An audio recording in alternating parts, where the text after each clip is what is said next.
October 14th, 1817. The Pemberton ballroom glittered like a jewel box that evening, its chandeliers cascading light across silks and satins, in every shade permitted to respectable ladies of quality.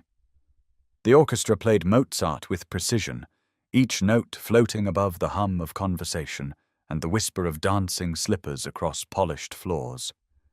Eleanor Hartley stood at the periphery of this glittering world, a place she had occupied at every society gathering her father's wealth could purchase entrance to, and she had long since made peace with her position there. She was 26 years old, a fact that made her practically ancient by the cruel calculus of the marriage market, and she possessed neither the pedigree nor the ethereal beauty that might have compensated for her inadequate bloodline. Her father, Thomas Hartley, had made his fortune in textiles and shipping, respectable trades that filled coffers but could never fill the void where noble ancestry ought to reside. Eleanor knew what the ladies whispered behind their fans when she passed. Too tall, they said, and too direct in her manner of speaking. Her eyes were an unremarkable brown, her figure too slender to be fashionable, her complexion merely adequate, despite never having labored in the sun. She had been educated beyond what was proper for a woman, could discuss philosophy and literature with an enthusiasm that made gentlemen uncomfortable, and she lacked the simpering deference that might have softened these deficiencies. She had learned to accept her invisibility, even to find a strange comfort in it, for if one expected nothing, disappointment became impossible. Tonight she wore a gown of pale blue silk that had cost her father more than some families earned in a year, but she knew it would make no difference. She was watching the dancers with the bittersweet appreciation of someone observing a world through glass when she first noticed him across the room. Alexander Ravenscroft, Duke of Ravenscroft, stood in conversation with Lord Pemberton and his daughter, the incomparable Lady Margaret Pemberton. Eleanor knew who he was, of course. Everyone knew the Duke. At 32, he remained London's most eligible bachelor, his continued unmarried state a source of speculation and hope among ambitious mothers throughout England. This evening, according to the gossip Eleanor had already overheard, he was expected to finally make his offer to Lady Pemberton, a match so perfect in its symmetry of rank and fortune that it seemed inevitable. Eleanor allowed herself to study him for just a moment. He was handsome in the classical manner, tall and broad-shouldered, his dark hair touched with distinguished silver at the temples. But it was something in his expression that caught her attention, a quality she recognized because she had seen it in her own mirror. He looked profoundly alone despite being surrounded by society's finest. As if feeling her gaze, his eyes suddenly lifted and met hers across the crowded ballroom. Eleanor's breath caught. For one impossible moment, the music and the crowd seemed to fade, and there was only that connection, that unexpected recognition passing between two people who should have remained strangers. Then someone spoke to him, breaking the spell, and Eleanor looked away, her heart beating foolishly fast, already scolding herself for daring to imagine that such a moment could mean anything at all. Alexander stood motionless for several heartbeats after their eyes met, aware that Lord Pemberton was still speaking beside him, but unable to process the words. There was something in the way that woman had looked at him, not with the calculated assessment he had grown accustomed to from society ladies measuring his worth in titles and estates, but with a startling directness that seemed to see past his position to something more fundamental. He found himself curious in a way he had not been curious about anything in a very long time. His life had become a series of obligations and expectations, each day measured out in dutiful calls and appropriate conversations. And he had been standing here this evening, steeling himself to fulfill yet another duty by offering for Lady Pemberton, a woman he respected but could never love. Yet now he felt a sudden wild impulse to do something entirely unexpected. He excused himself from Lord Pemberton with a murmured apology, and began walking across the ballroom floor, dimly aware of the heads turning to follow his progress, the whispers beginning to ripple outward from his path like stones thrown into still water. The young woman had looked away, her cheeks flushed, and was now studying the floor with apparent fascination. As he drew closer, he could see she was taller than fashionable, her figure slender in a pale blue gown that was expensive but not ostentatious, her dark hair arranged simply, without the elaborate styles other ladies favored. When he stopped before her, she looked up with an expression of such genuine surprise that he found himself smiling. "May I have the honor of this dance, miss?" he said, realizing even as he spoke that he did not know her name. She stared at him as though he had addressed her in a foreign language. "I believe you are mistaken, sir," she said quietly, her voice low and pleasant.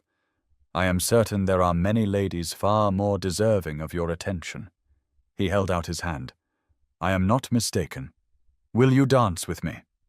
It was not really a question. She glanced around as if seeking rescue, then back at his outstretched hand. "I am Eleanor Hartley," she said, and he understood immediately what she was telling him. Hartley, the merchant family. She was warning him of her unsuitability. "I am Ravenscroft," he replied simply. "And I would very much like to dance with you, Miss Hartley, if you will permit me." She hesitated one moment longer, then placed her gloved hand in his with a delicacy that suggested she expected him to withdraw the offer at any second. He led her on to the floor as the orchestra began a waltz, and when he placed his hand at her waist and took her other hand in his, he felt her trembling slightly. They began to move together, and he found she danced well, following his lead with natural grace. "Where did you learn to waltz so beautifully?" he asked. "My father hired a dancing master," she said, a touch of defensiveness in her tone. "He believed it important that I be properly educated in all the accomplishments." "Then your father is a wise man." She looked at him directly then, searching his face for mockery and apparently finding none. "You are very kind, Your Grace." As they turned across the floor, he asked her about music, about literature, and found her answers thoughtful and articulate, delivered without simpering or false modesty. The dance ended too quickly. He bowed over her hand and she curtsied, and before he could stop himself, he leaned close and whispered, "I should very much like to speak with you again, Miss Hartley." Then he released her hand and walked away, leaving her standing alone in the center of the ballroom, touching her fingers to her lips as though she had just witnessed something impossible. Eleanor made her way back to where her father stood, near the refreshment table, her legs unsteady beneath her gown, and Thomas Hartley turned to her with an expression of barely suppressed jubilation that made her feel suddenly exposed and uncomfortable. "My dear," he said, gripping her arm with more force than necessary, "the Duke of Ravenscroft himself dancing with you. Do you understand what this could mean for our family, for our position?" Eleanor gently extracted her arm from his grasp, feeling a wave of something between embarrassment and sadness wash over her. "Father, please, it was merely a dance. Nothing more," she said quietly, but even as she spoke the words, she could feel the weight of dozens of eyes upon her, could hear the whispers beginning to circulate through the ballroom like a cold wind. Two ladies stood not 10 feet away, their fans raised to conceal their mouths, but not their voices, which carried with perfect clarity across the space between them. "Can you imagine," one said, "a merchant's daughter dancing with Ravenscroft? The presumption is absolutely breathtaking." The other replied with a laugh like breaking glass, "I suppose when one reaches her age without any prospects, desperation leads to all manner of inappropriate behavior, though I cannot fathom what possessed his grace to indulge such pretension." Eleanor felt the blood drain from her face, but she kept her expression carefully neutral, a skill she had perfected over years of enduring such observations. She glanced across the room and saw Lady Margaret Pemberton standing beside her father, her beautiful face arranged in an expression of icy composure, but her eyes, when they met Eleanor's for just a moment, held something that looked very much like contempt mixed with triumph. Eleanor suddenly needed air, needed to escape the suffocating weight of all those stares and whispers. She murmured an excuse to her father and made her way through the crowd toward the terrace doors, keeping her head high even as she heard her name repeated in various tones of shock and disapproval. The cool October air struck her face as she stepped outside, and she gripped the stone balustrade with both hands, drawing deep breaths and trying to calm the chaotic beating of her heart. She had been foolish, so foolish, to allow herself even a moment of hope, to imagine that a single dance could mean anything beyond a duke's momentary whim, or perhaps his misguided attempt at charity toward someone he perceived as pitiable. Of course it could lead nowhere. The gulf between their worlds was not merely wide, but absolute, reinforced by centuries of tradition and the iron laws of society that no amount of wishing could bend. She heard footsteps behind her and turned to find Caroline Wentworth, her dearest friend, approaching with concern written across her gentle features. Caroline had married a younger son of good family 3 years prior and occupied that comfortable middle space in society that allowed her to move between worlds more freely than Eleanor ever could. "Oh, my dear," Caroline said softly, taking Eleanor's hands in her own. "That was quite the spectacle. Half the ballroom is in an uproar." Eleanor managed a weak smile. "I should not have accepted. It was a mistake." Caroline studied her face carefully. "Did it feel like a mistake when you were dancing with him?" Eleanor looked away, unable to answer, because the truth was that for those few minutes in Alexander Ravenscroft's arms, she had felt something she had never expected to feel. Had felt seen and valued and impossibly alive. Inside, standing at one of the tall windows overlooking the terrace, Alexander watched Eleanor's solitary figure against the balustrade and felt something tighten in his chest, a protective instinct he had not known he possessed, and he found himself resolving that this would not be the last time he spoke with Eleanor Hartley. Consequences be damned. 3 days passed in which Eleanor told herself repeatedly that she must put the entire incident out of her mind, must recognize it for what it was, a moment of inexplicable kindness from a man whose world would never intersect with hers in any meaningful way again. And she had almost succeeded in convincing herself that she felt nothing but mild gratitude tinged with embarrassment when the butler appeared in the morning room where she sat attempting to focus on her embroidery and announced in a voice that barely concealed his astonishment that His Grace the Duke of Ravenscroft had called and requested an audience with the family. Eleanor felt the needle slip from her fingers and heard her father, who had been reviewing accounts at his desk, leap to his feet with such enthusiasm that his chair toppled backward onto the carpet. "Show His Grace in immediately," Thomas Hartley commanded, his hands already smoothing his waistcoat and adjusting his cravat. And then he turned to Eleanor with an expression of such naked ambition that she felt something shrivel inside her chest. "Compose yourself, girl," he hissed. "This is the opportunity of a lifetime. Do not say anything foolish." Eleanor had no time to respond before Alexander Ravenscroft entered the room, and she found herself rising automatically, dropping into a curtsy while her mind raced trying to understand why he had come. He looked exactly as she remembered, tall and elegant in a dark blue coat that emphasized the breadth of his shoulders, his expression polite but reserved, as Thomas Hartley launched into an effusive welcome that made Eleanor want to sink through the floor. "Your Grace, what an unexpected honor. You do us such kindness by calling. Please sit, may we offer you tea? My daughter will pour, Eleanor. Where are your manners?" Eleanor moved to the tea service with hands that trembled slightly. hyper-aware of Alexander settling into the chair her father indicated, of the way her father positioned himself between them like a guardian protecting treasure, of the absurdity of this entire situation. She poured tea with careful precision, willing her voice to steadiness as she asked how he preferred it prepared, and when she handed him the cup, their fingers brushed for the briefest instant, and she felt that same electric awareness she had experienced during their dance. They endured 20 minutes of awkward conversation, during which Thomas dominated the discussion, boasting about his business ventures and connections, while Eleanor sat in mortified silence. But then Alexander did something unexpected. He set down his teacup and said with perfect courtesy, "Mr. Hartley, I understand you have an impressive library. I have heard it mentioned in several circles, and I wonder if Miss Hartley might show me the collection.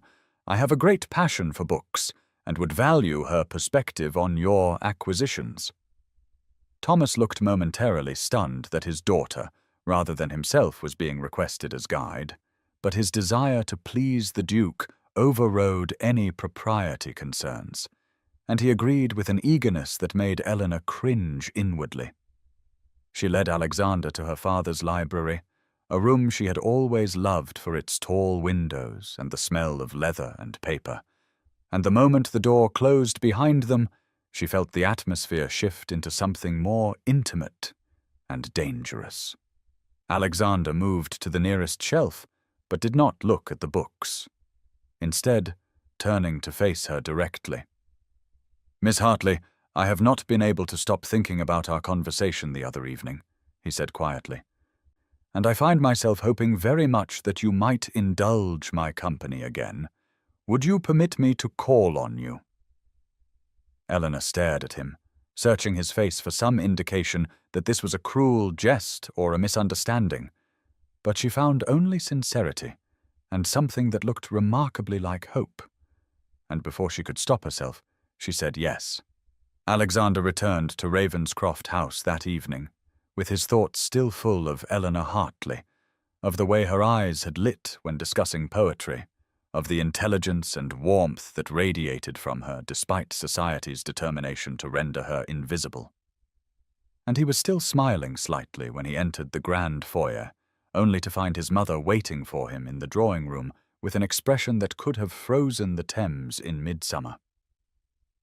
The Dowager Duchess of Ravenscroft sat rigid in her chair, her silver hair perfectly arranged, her black mourning dress a stark contrast to the cream silk upholstery, and when she spoke her voice carried the weight of generations of aristocratic authority that had shaped Alexander from birth. "I have heard the most disturbing reports," she began without preamble, "that you have been seen calling upon the household of Thomas Hartley, a merchant, and furthermore that you danced with his daughter at the Pemberton ball. Please tell me these reports are exaggerated." Alexander felt his brief happiness evaporate as he faced his mother's fury, but he kept his voice steady as he replied, "They are not exaggerated. I have called upon the Hartleys.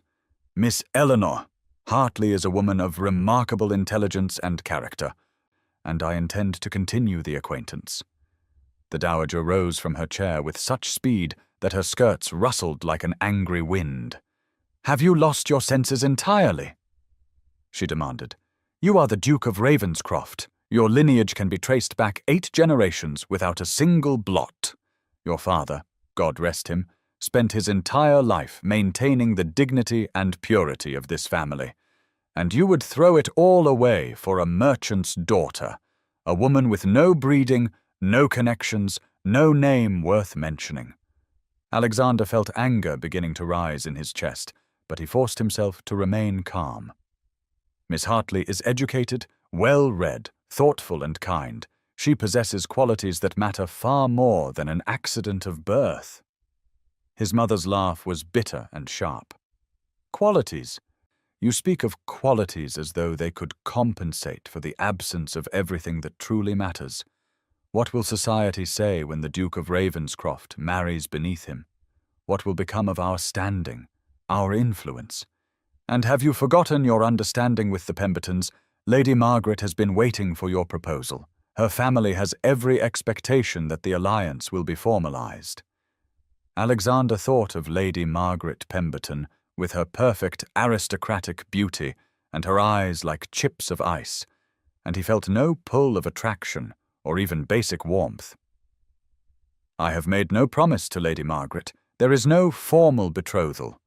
But there is an understanding," his mother insisted, "an understanding forged between your father and Lord Pemberton before your father's death.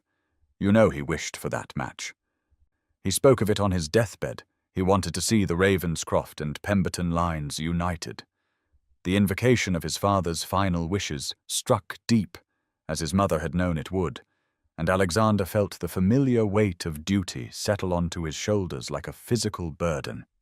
His father had indeed expressed hope for the Pemberton match, had spoken of legacy and lineage and the responsibility of carrying forward a name unsullied by common blood. "Very well," Alexander heard himself say. "I will attend dinner with the Pembertons next week. I will give the matter proper consideration." His mother's expression softened slightly into something like relief. "That is all I ask," she said, "that you remember who you are and what you owe to those who came before you."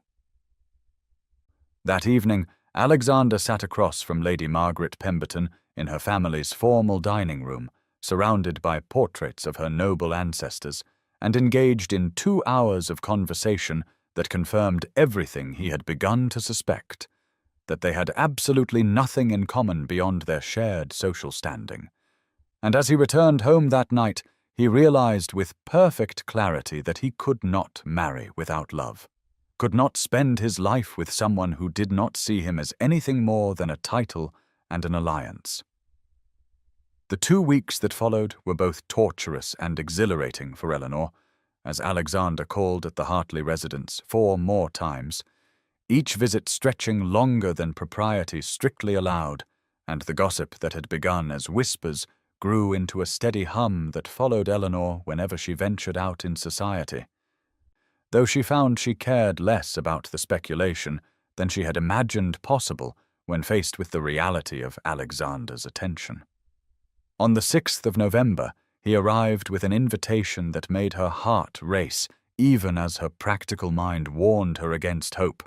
There was an exhibition at the British Museum featuring recently acquired Greek antiquities, and he wondered if she might accompany him, with appropriate chaperonage, of course, as he remembered her mentioning an interest in classical history during one of their conversations.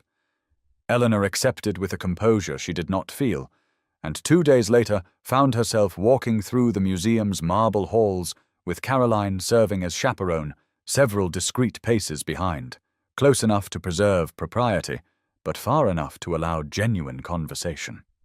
Alexander guided her to a display case containing fragments of pottery decorated with scenes from mythology, and as they stood side by side examining the delicate figures painted in ochre and black, Eleanor felt the entire world narrow to this moment, to the warmth radiating from his body mere inches from hers, to the sound of his voice as he spoke about beauty and impermanence, and the human desire to create things that outlast our brief lives.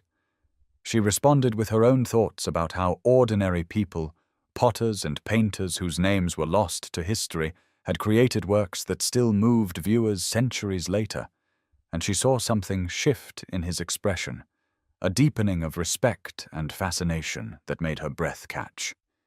They moved through the exhibition discussing philosophy and art and their own dreams for lives that mattered beyond social standing, and when they paused before a statue of Aphrodite emerging from stone, Alexander reached past her to point out a detail in the carving, and his hand brushed against hers, just the lightest contact of skin against skin, but Eleanor felt it like lightning through her entire body.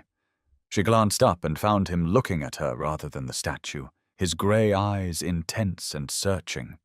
And in that moment, she knew with absolute certainty that he felt this connection as powerfully as she did, that whatever was growing between them had moved beyond curiosity or friendship into something far more dangerous. They stood frozen for a heartbeat, that stretched into eternity before Caroline's gentle cough reminded them of where they were, and Alexander stepped back with visible effort, his composure slightly rattled for the first time since Eleanor had known him. As they walked back through the museum toward the entrance, he asked if she might be willing to meet him for a walk in Hyde Park the following Wednesday, and despite every rational voice in her head warning her that she was courting heartbreak, despite knowing that society would never accept a union between them, despite the impossibility of any future together, Eleanor heard herself agree, and felt something bloom inside her chest that she had not allowed herself to feel in years, something that felt remarkably like hope, and for the first time since the night of the Pemberton ball, she permitted herself to imagine, just for a moment, a future in which Alexander Ravenscroft might truly be part of her life. The morning of November the 13th, 1817 arrived with the particular crispness that only London autumn could produce, the air cold enough to require a warm pelisse, but the sky bright with weak sunshine that turned the fallen leaves in Hyde Park into scattered coins of gold and russet. And Eleanor stood at the park entrance with Caroline beside her, feeling her heart beat faster than the chill alone could justify as she watched the path for Alexander's arrival. Caroline squeezed her arm gently, a gesture of support and understanding, and murmured that she would maintain a discreet distance as always, close enough to preserve propriety, but far enough to allow genuine conversation, and Eleanor felt a rush of gratitude for her friend's unwavering support in this impossible situation. Alexander appeared on the path at precisely the appointed hour, his tall figure unmistakable even at a distance, and when he reached them and bowed with that combination of formality and warmth that characterized all his interactions with her, Eleanor felt the now familiar sensation of the world narrowing until only he existed in clear focus while everything else blurred into soft background. They began to walk along the serpentine path that wound through the park, past couples taking their own constitutional strolls, and nursemaids with their charges feeding ducks at the pond, and for several minutes they spoke of inconsequential things, the weather and the changing season, and a concert she had attended. But beneath the polite surface, Eleanor sensed something deeper waiting to emerge. It was Alexander who finally broached the subject that clearly weighed on his mind, his voice dropping lower as he said, "I have been thinking a great deal about loneliness, about how it is possible to be surrounded by people constantly, and yet feel utterly alone. Do you know that feeling, Miss Hartley?" Eleanor glanced at him and saw in his expression a vulnerability she had not witnessed before, and she found herself answering with an honesty that surprised her. "I know it well," she said quietly, "though I suspect our experiences of it differ considerably. You are lonely at the center of society's attention, while I am lonely at its periphery. Yet perhaps the result is much the same. The sense that no one truly sees who you are beneath the surface." Alexander stopped walking and turned to face her fully, and his grey eyes held such intensity that Eleanor felt her breath catch. "That is precisely it," he said. "I have spent my entire life being seen only as a title, as the Duke of Ravenscroft, with all the expectations and assumptions that accompany that designation. But you, Miss Hartley, you see me as simply Alexander. You engage with my thoughts and ideas rather than my lineage, and I cannot express what that means to me." Eleanor felt tears prick her eyes at the raw emotion in his voice, and she was about to respond when the sound of carriage wheels on gravel interrupted them, and they both turned to see an elegant barouche drawing to a halt nearby. And Eleanor's stomach dropped when she recognized Lady Margaret Pemberton seated within, her beautiful face arranged in an expression of cold calculation. Alexander stiffened beside her, but did not step away as Lady Pemberton called out in a voice like crystallized honey, "Your Grace, what a pleasant surprise to encounter you here. And is this your little merchant friend? How charming that you take such democratic walks." Eleanor felt the insult land like a physical blow, the dismissive tone and the word little calculated to diminish her.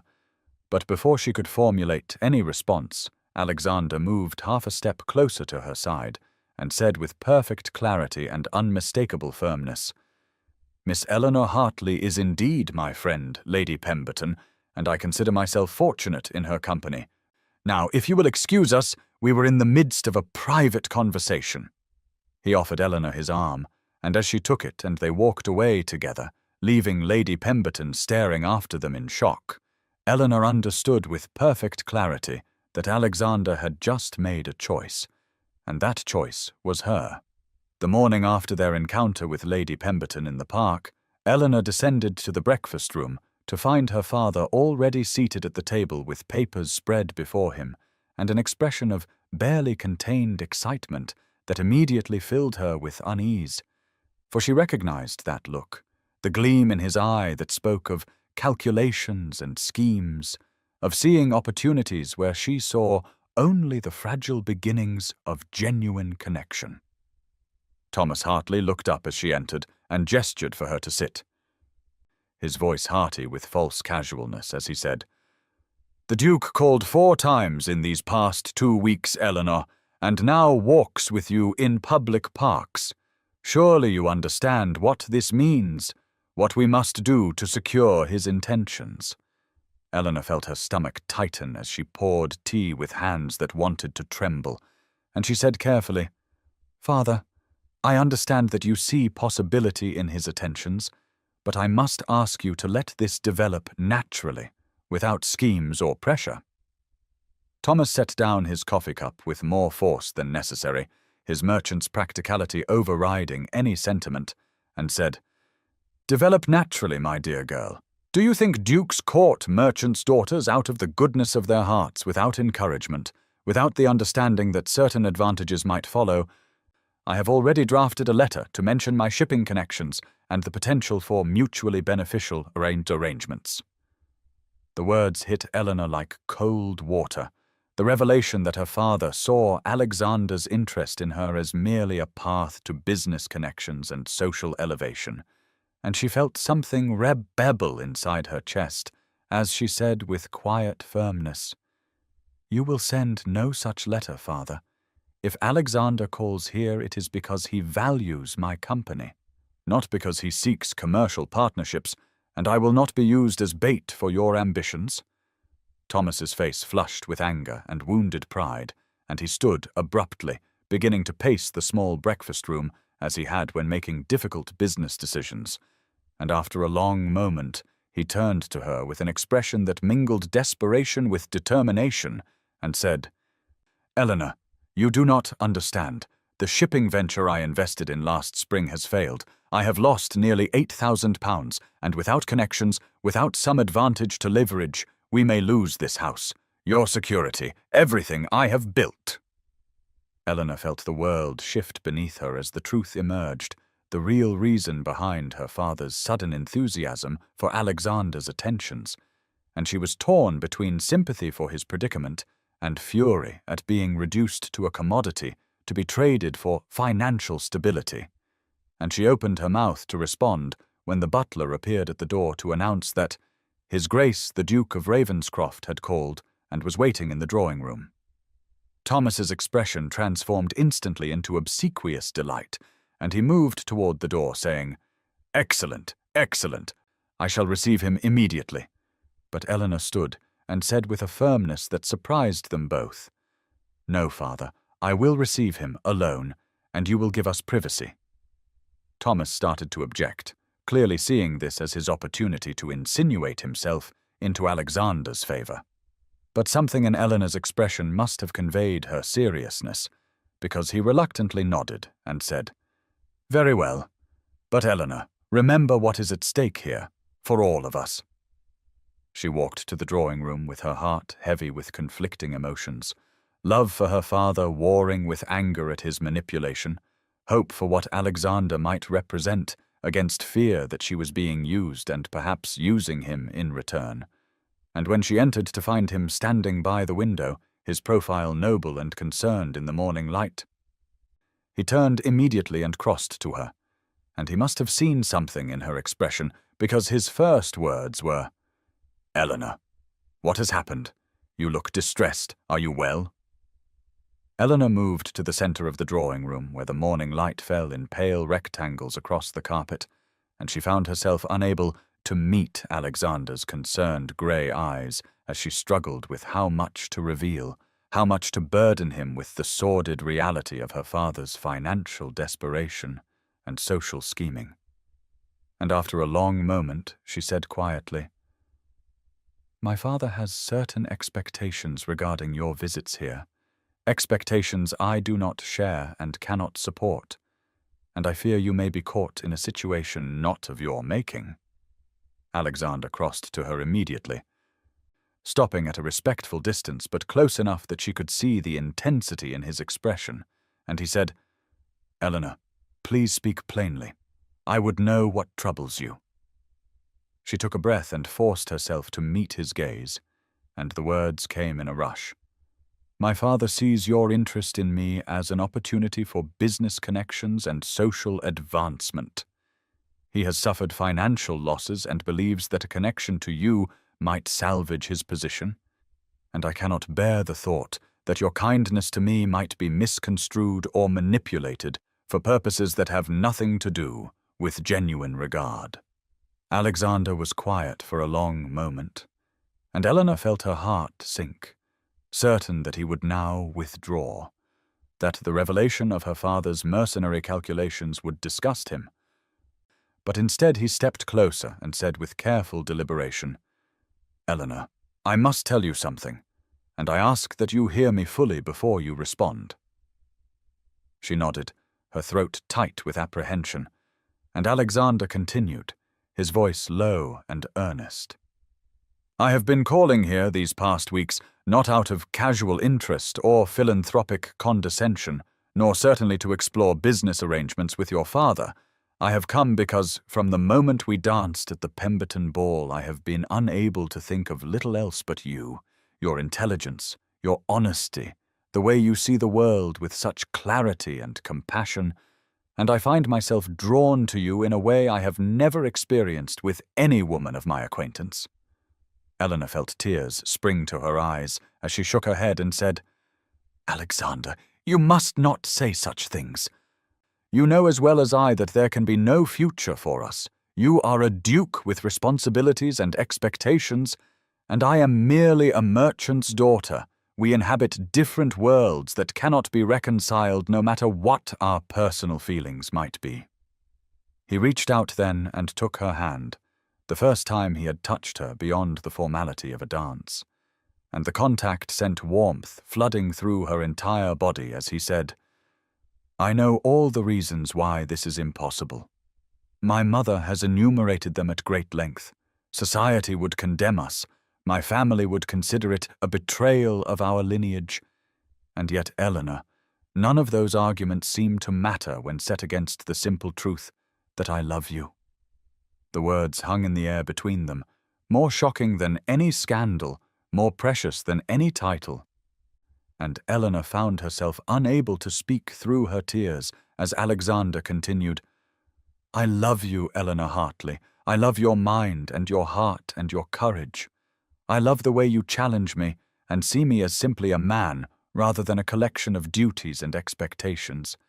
And I know this declaration places an impossible burden on you, but I could not continue without speaking the truth." Eleanor withdrew her hand gently and turned away, wrapping her arms around herself, as if to hold together a heart that felt ready to break, and through her tears she said, "I love you too. Alexander, I have loved you almost from the first moment we spoke. But loving you changes nothing about the reality of our situations. You have responsibilities to your family and your name, and I will not be the woman who ruins you or forces you to choose between duty and desire." He came to stand behind her, not touching, but close enough that she could feel his presence like warmth from a fire. And he said, "What if I told you I have already begun to consider what it would mean to choose? that I have been unable to sleep for thinking of what might be possible if I were willing to sacrifice position for happiness." She turned then to face him, seeing in his expression both anguish and determination, and she said, "I could not live with myself if you made such a sacrifice and came to regret it. If you woke one day and realized what you had given up for a merchant's daughter who could never replace what you had lost." Alexander lifted his hand and very gently wiped a tear from her cheek, and he said, "Then we find ourselves at an impasse, my dear Eleanor, for I cannot imagine a future without you in it, and yet neither of us can see clearly how such a future might be achieved, so perhaps for now we might simply acknowledge what exists between us and continue as we have been, meeting, talking, building something genuine even if its ultimate form remains uncertain."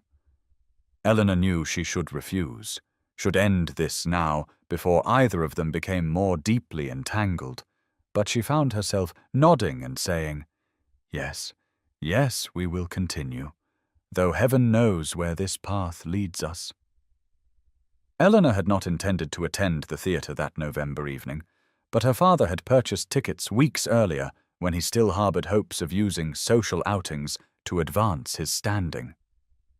And Thomas Hartley insisted that they maintain appearances despite the uncertain nature of Eleanor's understanding with Alexander, so she found herself seated in the merchant section of the Theatre Royal on a cold Wednesday night, wearing her best gown of deep blue silk and trying not to scan the aristocratic boxes for a familiar profile. The play was a comedy by Sheridan, something about scandal and misunderstanding that felt painfully apt given her own circumstances, and Eleanor forced herself to focus on the stage rather than on the glittering tiers above, where the nobility sat in their private boxes, separated from the common theatre patrons by both physical distance and unbridgeable social chasms.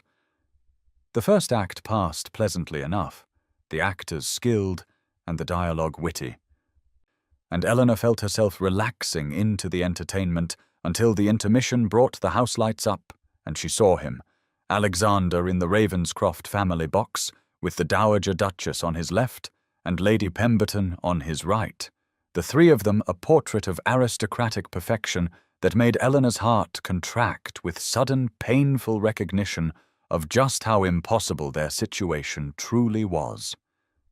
Alexander had not seen her yet, his attention caught by something his mother was saying, his expression polite but distant, and Eleanor found herself studying Lady Pemberton with a kind of sick fascination, noting the woman's flawless posture, her gown of ivory silk that probably cost more than Eleanor's entire wardrobe, the way she touched Alexander's arm with casual possession as if she had every right to his attention.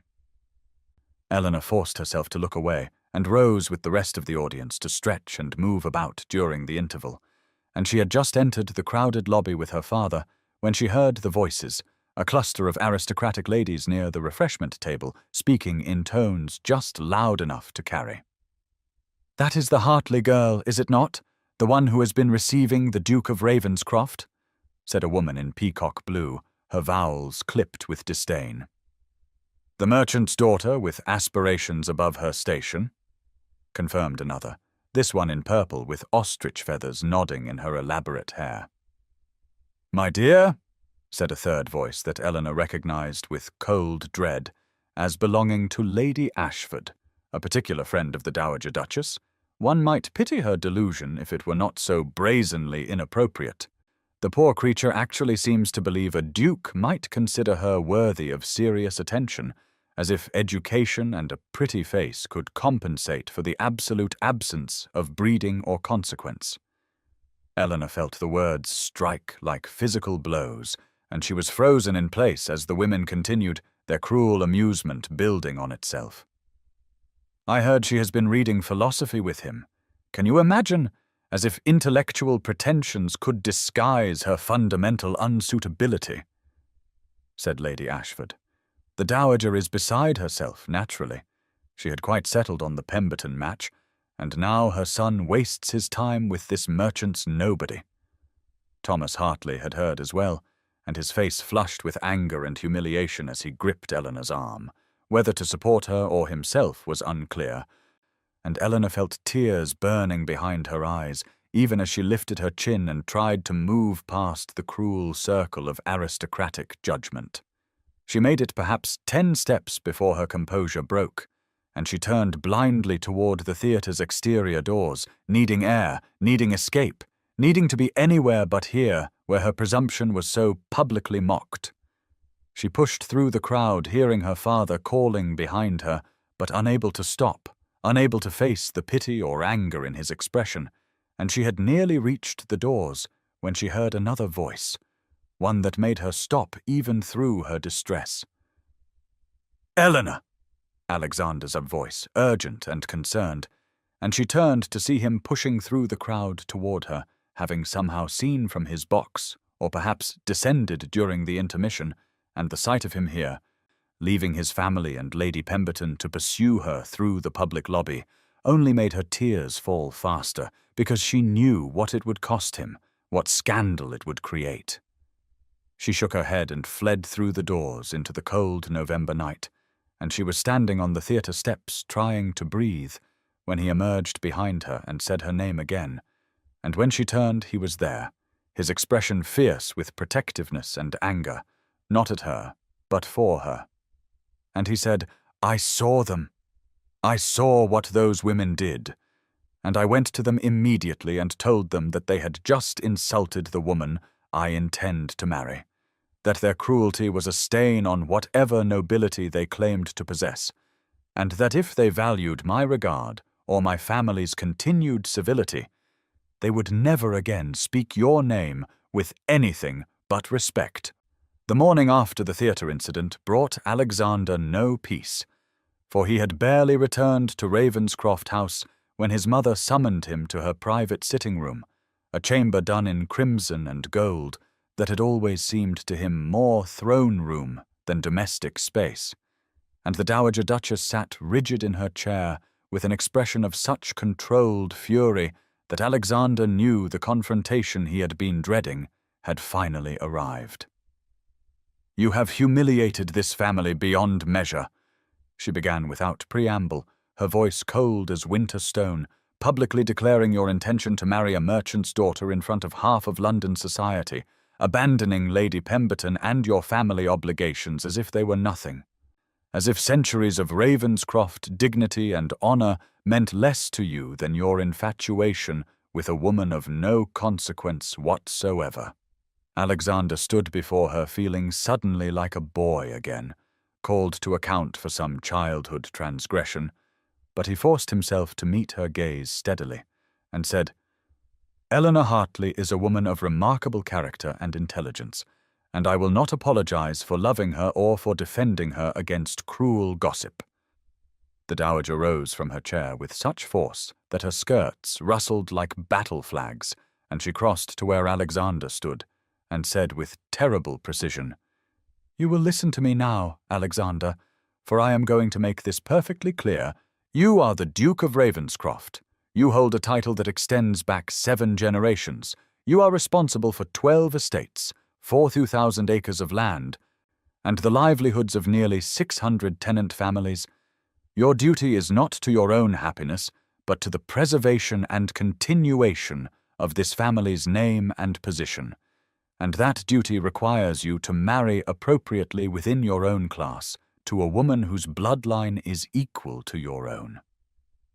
Alexander felt the weight of her words settling on his shoulders like chains he had worn so long he had forgotten their presence, and he thought of his father on his deathbed, extracting promises about duty and legacy, thought of the portrait gallery with its stern-faced ancestors, whose eyes seemed to follow him with judgment, thought of the hundreds of people whose welfare depended on the Ravenscroft estates remaining stable and prosperous. "Mother," he said carefully, "I understand the responsibilities that come with my position, but surely there must be a way to honor those responsibilities while also choosing a wife I can respect and love." The Dowager laughed, a harsh sound without humor, and she said, "Love, You speak of love as if it were a consideration of any importance. I did not love your father when we married. It was a dynastic alliance that benefited both families and produced 2 sons to carry on the bloodline. Love came later if it came at all, but duty always came first. She returned to her chair and regarded him with eyes that held equal parts anger and something that might have been desperate fear. And she delivered her ultimatum with the finality of a judge pronouncing sentence. You will end this association with Miss Hartley immediately. You will make your apologies to Lady Pemberton and her family, and you will fulfill the understanding that has existed between our families for the past 18 months. Or, Alexander, I swear to you by your father's memory, you will be formally disowned, stripped of your access to the family accounts, and your brother will be named as my heir in your place. Alexander felt the words strike him like physical blows, but beneath the shock was something else, a strange clarity that came from finally seeing the choice laid bare before him without evasion or compromise possible. And he said quietly, You would truly disown your own son for choosing love over dynastic ambition. Without hesitation, she replied, I would disown a son who failed in his fundamental duty to his family and his name, and she looked at him with such absolute conviction that Alexander knew she meant every word.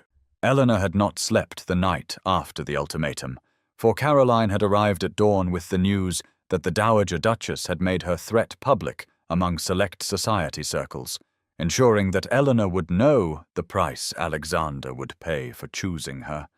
And as Eleanor sat in her small bedroom watching the grey November light creep across the walls, she came to the only conclusion her conscience would allow, which was that she loved Alexander too much to let him sacrifice everything for her sake. She spent the morning composing a letter, writing and rewriting the words until they said what needed to be said without revealing how completely her heart was breaking, and the final version released him from any obligation or understanding between them, acknowledged that his duty to his family and tenants must take precedence over personal happiness, and assured him that she had never expected or presumed anything more than the friendship and intellectual companionship they had shared these past weeks.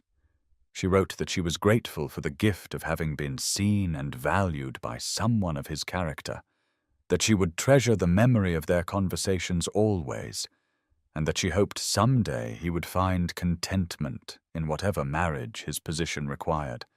And she signed it simply Eleanor, not allowing herself any endearment that would make the separation harder for either of them.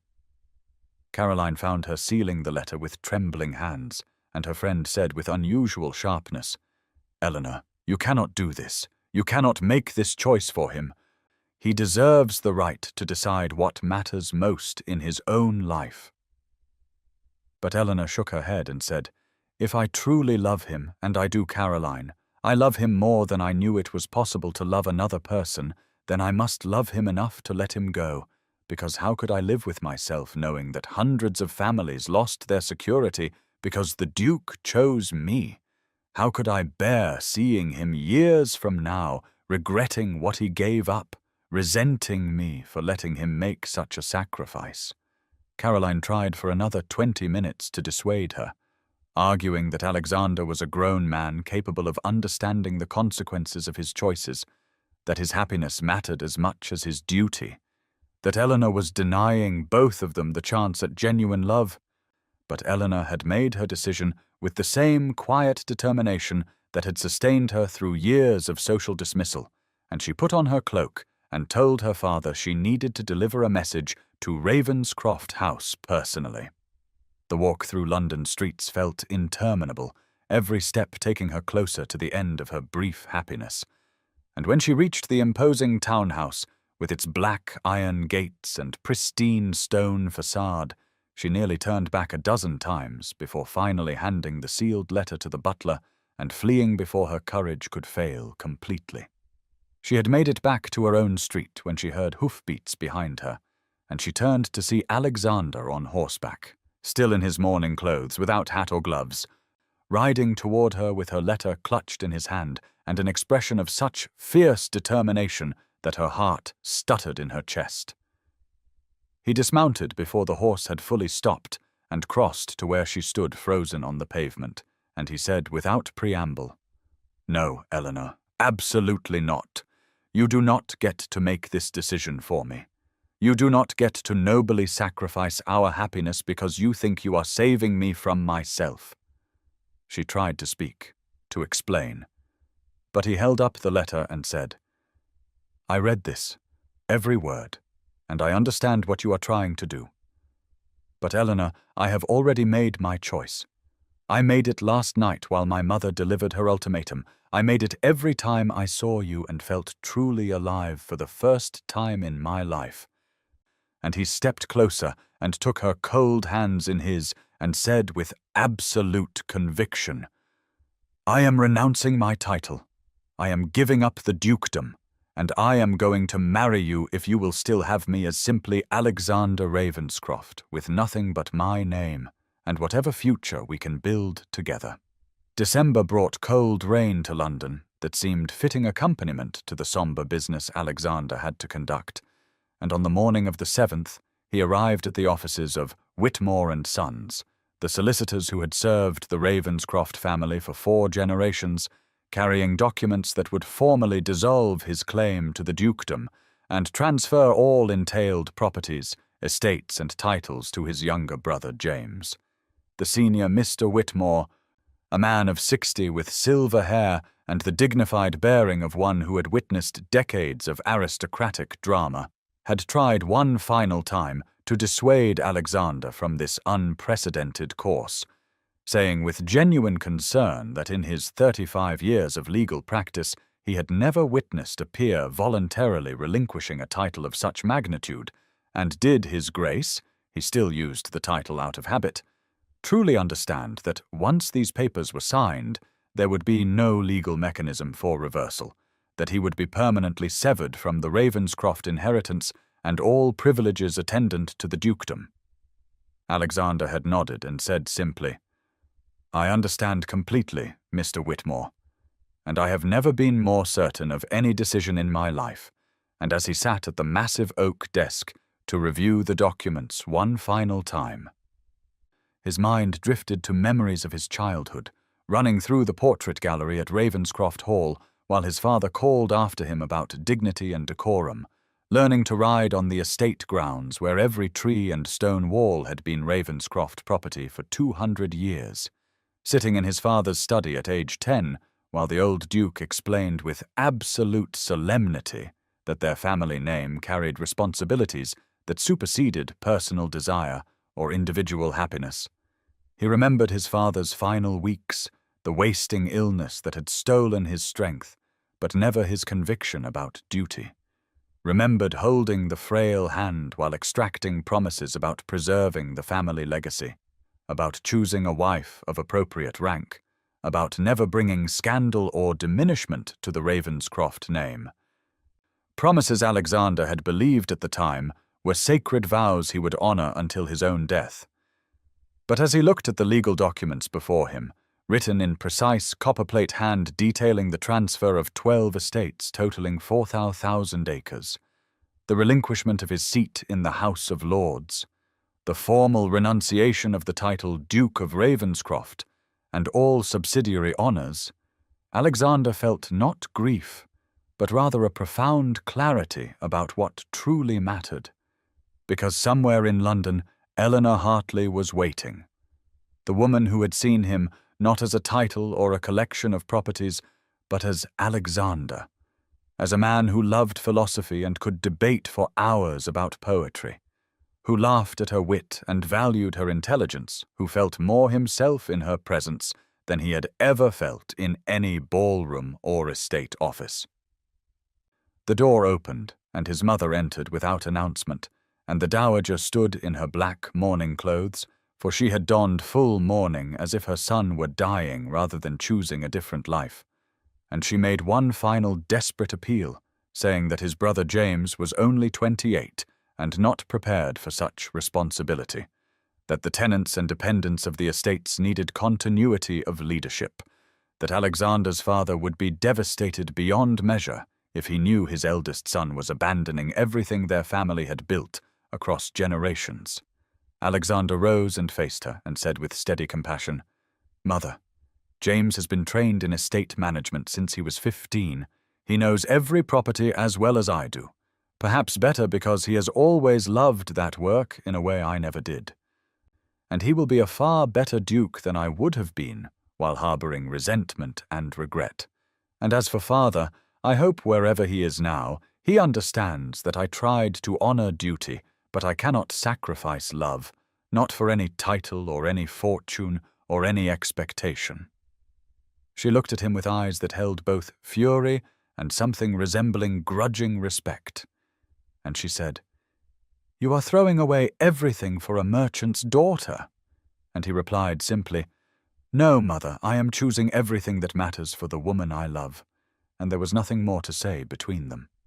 Alexander sat back down and took up the pen Mr. Whitmore offered, heavy silver that had signed countless documents of import. And with 3 signatures on 3 separate pages, he ceased to be the Duke of Ravenscroft and became simply Mr. Alexander Ravenscroft, gentleman of independent but modest means. And when he walked out of that office into the cold December rain, he felt lighter than he had in years.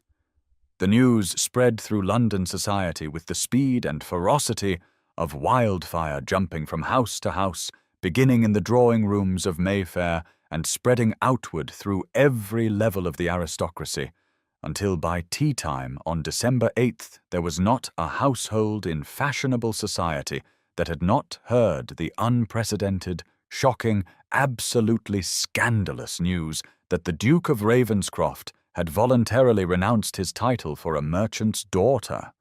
In the Pemberton residence, Lady Pemberton received the intelligence from her mother with a face that went from pale to scarlet and back to white again, and she said in a voice trembling with fury and humiliation that she had been made a laughing stock, that everyone would assume the Duke had found her so intolerable that he preferred to give up a dukedom rather than marry her. And her mother tried to console her by saying that at least she had been spared marriage to a man clearly deranged by inappropriate passion. But Lady Pemberton swept from the room and was not seen for 3 days, pleading illness to avoid the pitying and curious looks she knew would follow her everywhere. At various other establishments throughout London, reactions ranged from shock to outrage to scandalized fascination, with older matrons declaring it an affront to every principle of social order, their husbands muttering about the corruption of duty and the dangerous precedent.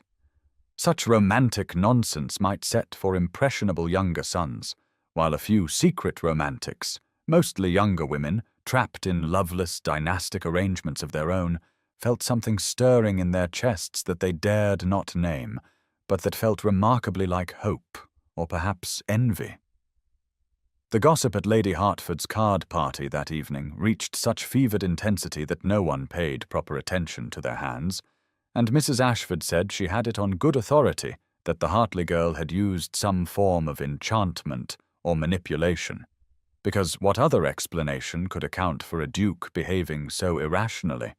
To which Miss Thornhill replied with unusual spirit that perhaps the explanation was simply love, which earned her such withering looks that she subsided into silence, but did not retract her statement. In the Hartley residence on a far more modest street, Eleanor sat in the drawing-room, where she had been since Caroline arrived at noon with the news, and she felt as though she were drowning in a sea of conflicting emotions, guilt that Alexander had sacrificed so much warring with joy that he had chosen her, terror about their uncertain future without his wealth and position competing with gratitude for such absolute proof of his love. And she kept saying to Caroline, in a voice edged with panic, that she had tried to release him, that she had given him the opportunity to choose duty. But what if years from now he regretted this decision? What if he came to resent her for the loss of everything he had been born to expect? Caroline was attempting to provide reassurance when they heard a commotion at the front door. Thomas Hartley's voice raised in flustered welcome, and then the drawing-room door opened, and Alexander stood there, still in his greatcoat, with rain glistening in his dark hair, and Eleanor rose on trembling legs as he crossed to her, with an expression of such unwavering determination and love that her fears quieted even before he took her hands in his and said, "Eleanor Hartley, I am no longer a duke. I have no title and no grand estates. I am simply Alexander Ravenscroft with a modest income and uncertain prospects. But I am entirely my own man at last, free to choose my own future, and I choose you. I will always choose you, and if you will have me, I would very much like to ask your father for permission to make you my wife." Caroline excused herself with a meaningful look that Eleanor barely registered, and then the drawing-room door closed, and they were truly alone, and Alexander crossed the space between them with measured steps that seemed both urgent and reverent, still wearing his rain-dampened greatcoat because he had not paused even to remove it before coming to her. And Eleanor found herself unable to speak as he took both her hands in his and said with perfect clarity, "Miss Hartley, Eleanor, I have done what I told you I would do. I have renounced the dukedom and all that came with it, and I come to you now not as a peer of the realm, but as a man who loves you beyond all reason, beyond all expectation, beyond anything I ever imagined I could feel. And if you will have me, if you can forgive the upheaval my feelings have caused in your life, I would be the most honored of men to make you my wife." Eleanor felt tears spilling down her cheeks even as she tried to form words, because the joy warring with guilt was nearly overwhelming, and she said in a trembling voice, "Alexander, you have given up everything, your title, your estates, your position in society. What if someday you regret this choice? What if you wake one morning and resent me for what you sacrificed? I could not bear to be the cause of your unhappiness after you have shown me what true happiness means." He released one of her hands to gently cup her face, wiping away her tears with his thumb, and his expression held such certainty that her doubts quieted even as he spoke, saying, "Eleanor, listen to me carefully because I need you to understand this completely. I have not given up everything. I have given up a collection of properties and a hereditary title, things I was born to through no merit or choice of my own. But what I have gained is the freedom to choose my own life, to love whom I wish, to build something of my own making rather than simply stewarding what others built before me. And most importantly, I have gained you, the possibility of you, the hope of a life with a woman who sees me as Alexander rather than as the Duke of Ravenscroft. And that is worth more than any estate or any seat in Parliament or any invitation to court." She searched his face for any shadow of doubt or regret, and found only steady love and absolute conviction. And she said softly, "Are you certain? Truly certain? Because once we marry there will be no going back. Society will never fully forgive either of us." And he smiled and said, "I am more certain of this than I have been of anything in my entire life." And then, to her complete astonishment, he lowered himself to one knee there in her father's modest drawing-room, assuming the traditional posture of proposal despite having already relinquished every privilege that title had granted him, and he drew from his waistcoat pocket a simple gold ring, not the elaborate Ravenscroft heirloom his mother had been guarding for his future duchess, but a plain band he must have purchased himself, and he said with formal grace, "Eleanor Hartley, would you do me the very great honor of becoming my wife, of allowing me to spend the rest of my life proving to you that you are worth every sacrifice and more?" And Eleanor felt her heart so full she thought it might burst as she nodded and said through her tears, "Yes, Alexander, yes, I will marry you." And he slipped the simple gold ring onto her finger where it settled as though it had always belonged there, and then he rose and pulled her into his arms and kissed her for the first time, a tender meeting of lips that tasted of rain and salt tears and absolute promise. And Eleanor knew with perfect certainty that whatever challenges lay ahead, they would face them together as equals in love, if not in birth. January brought with it a peculiar mixture of elation and practicality, as Eleanor and Alexander sat together in the Hartley drawing room on a grey afternoon, discussing matters that felt both wonderfully domestic and somewhat daunting, because while their love was certain and their commitment absolute, the practical realities of building a life without the vast resources Alexander had been accustomed to required careful planning and honest conversation.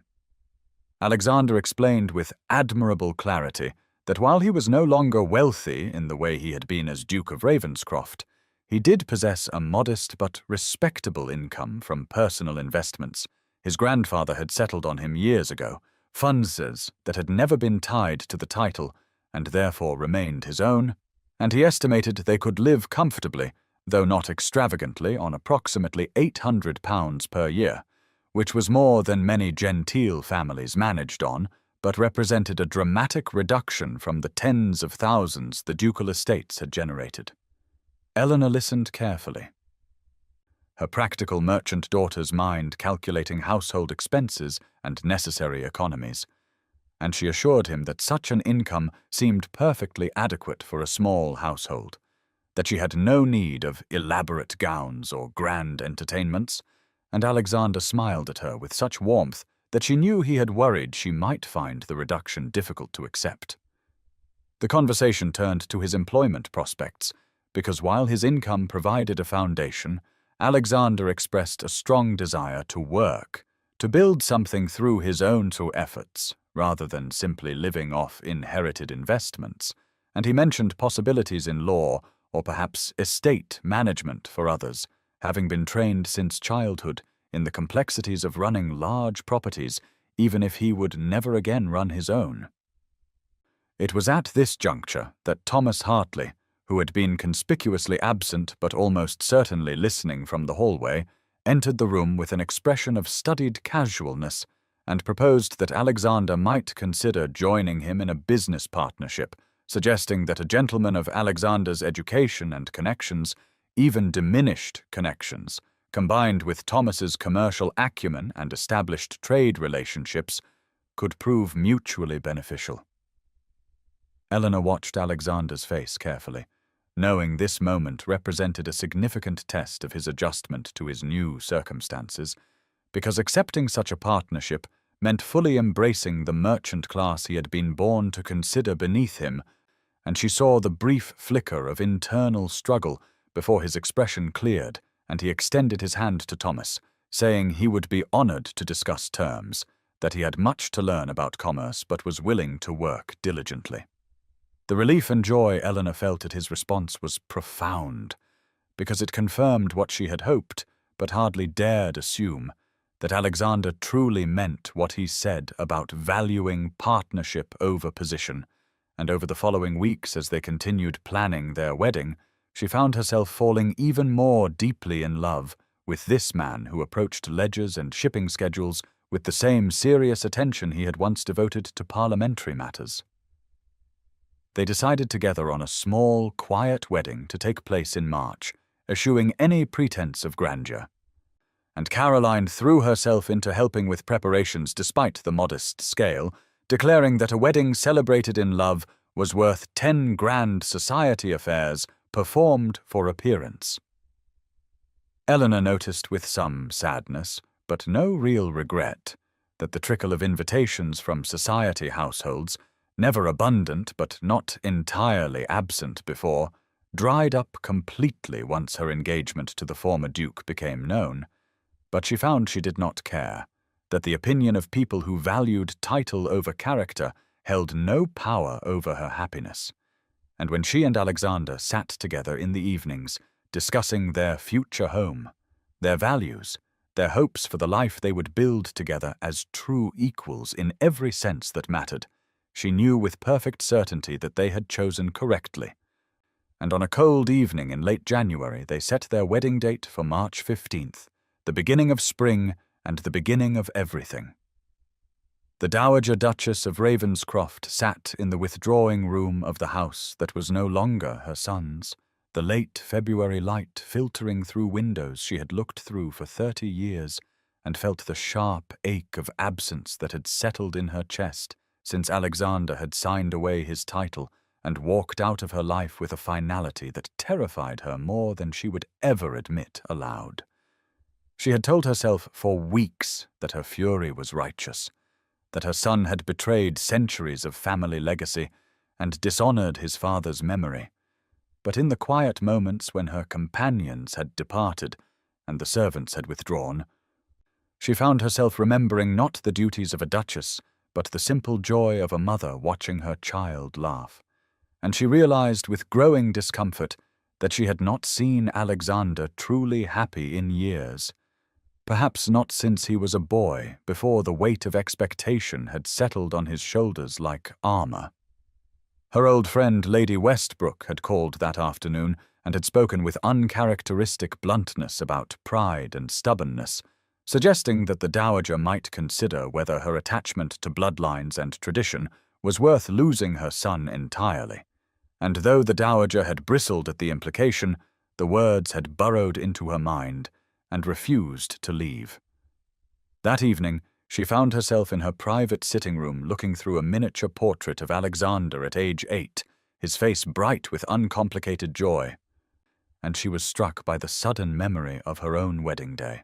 How she had stood beside the late Duke, feeling nothing but dutiful resignation. How her own mother had assured her that love was unnecessary for a successful marriage, that respect and shared purpose were sufficient, and how she had spent 28 years in a union that was perfectly correct and absolutely empty of genuine affection.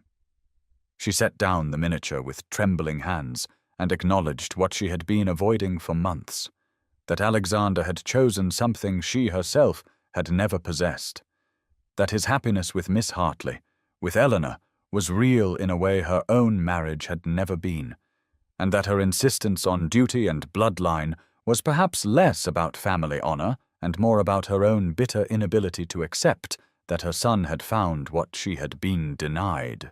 The realization did not come easily or all at once, but rather seeped into her understanding like water into sand, and she found herself wondering with genuine curiosity whether Eleanor Hartley was truly as unsuitable as she had proclaimed, or whether her objections had been rooted in nothing more substantial than habit and inherited prejudice.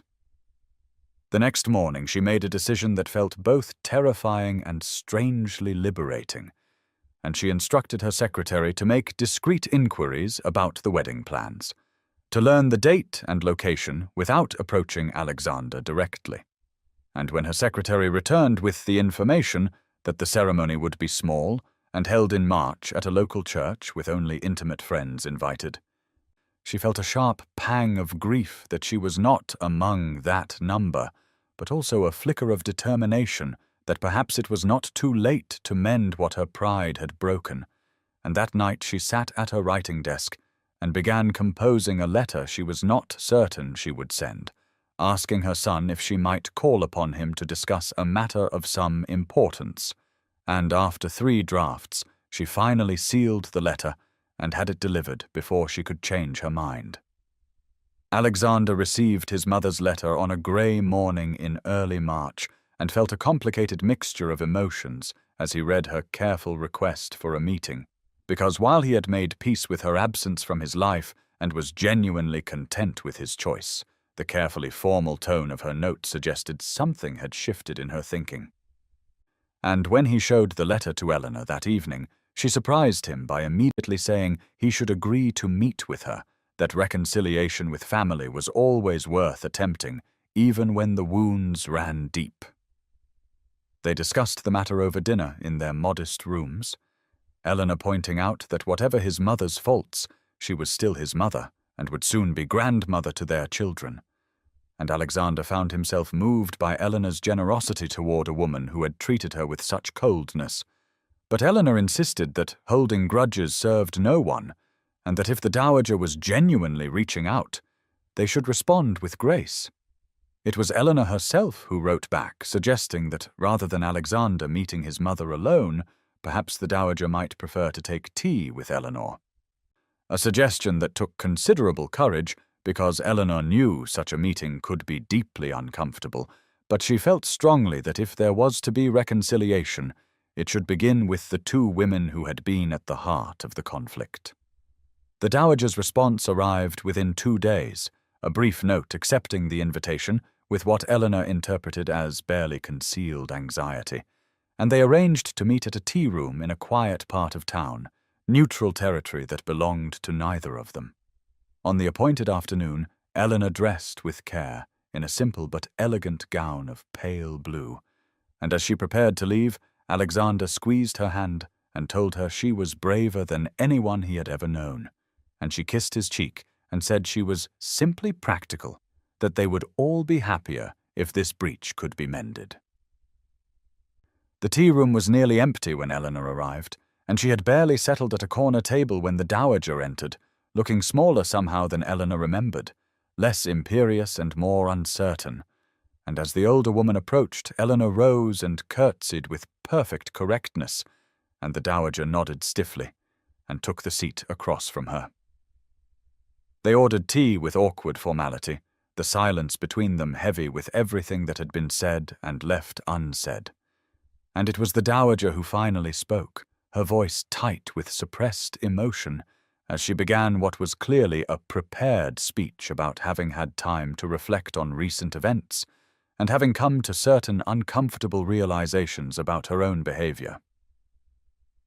Eleanor listened without interruption as the dowager acknowledged with obvious difficulty that her treatment of Eleanor had been unjust, that her objections had been rooted in prejudice rather than genuine concern for her son's welfare, and that watching Alexander's happiness from a distance had forced her to confront the emptiness of her own marriage and the hollowness of the traditions she had defended so fiercely. The apology was stiff and imperfect, delivered with the awkwardness of someone unaccustomed to admitting error, but Eleanor recognized the courage it took for this proud woman to humble herself, and when the dowager finally fell silent, Eleanor responded with sincere grace, thanking her for her honesty and saying that she understood how difficult change could be, that she herself had struggled to believe she could be worthy of Alexander's love.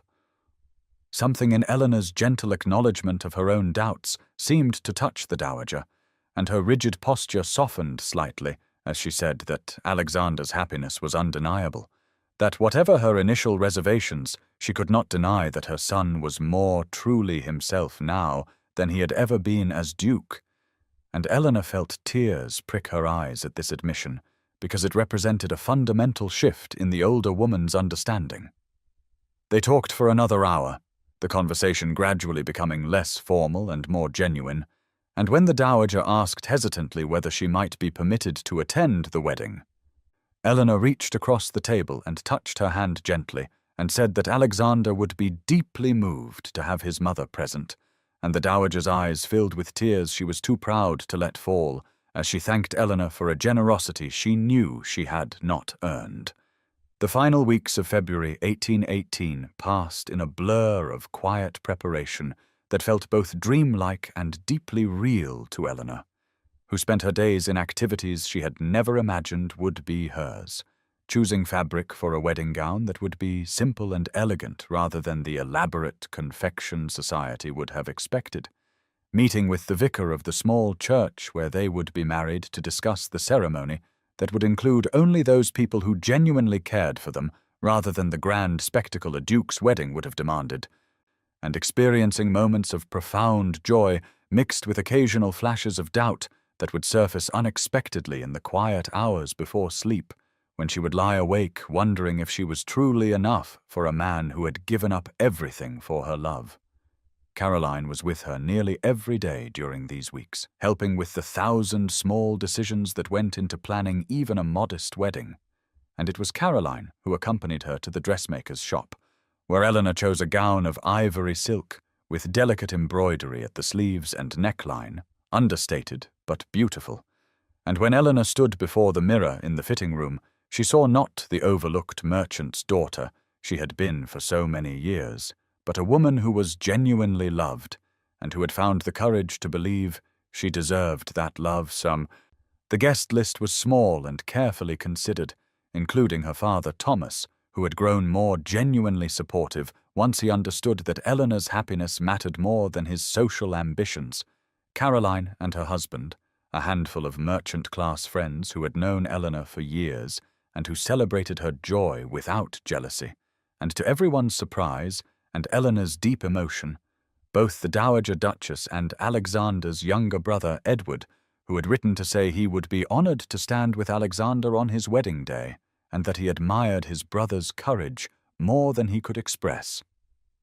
Alexander was a constant, steady presence throughout these weeks, calling every day and often staying for dinner, discussing practical matters like where they would live after the wedding and how he would contribute to her father's business, but also simply being present with her, holding her hand during quiet evening walks, and listening when she expressed her occasional anxieties about whether she would be a good wife to him.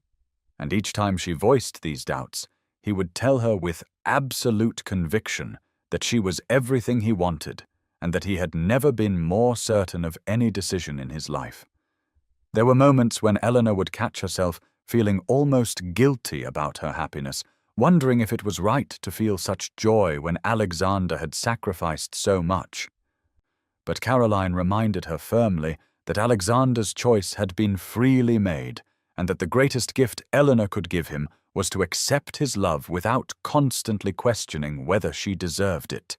And gradually, Eleanor began to internalize this truth, and to allow herself to simply be happy, without the weight of doubt. The evening before the wedding, Eleanor sat in her room looking at the simple gold band Alexander would place on her finger tomorrow. So different from the elaborate family heirloom he might have given a noble bride. And she felt a deep sense of peace settle over her, because she understood that everything in her life had led to this moment. All the years of feeling invisible and overlooked had somehow been necessary preparation for recognizing and accepting true love when it finally came.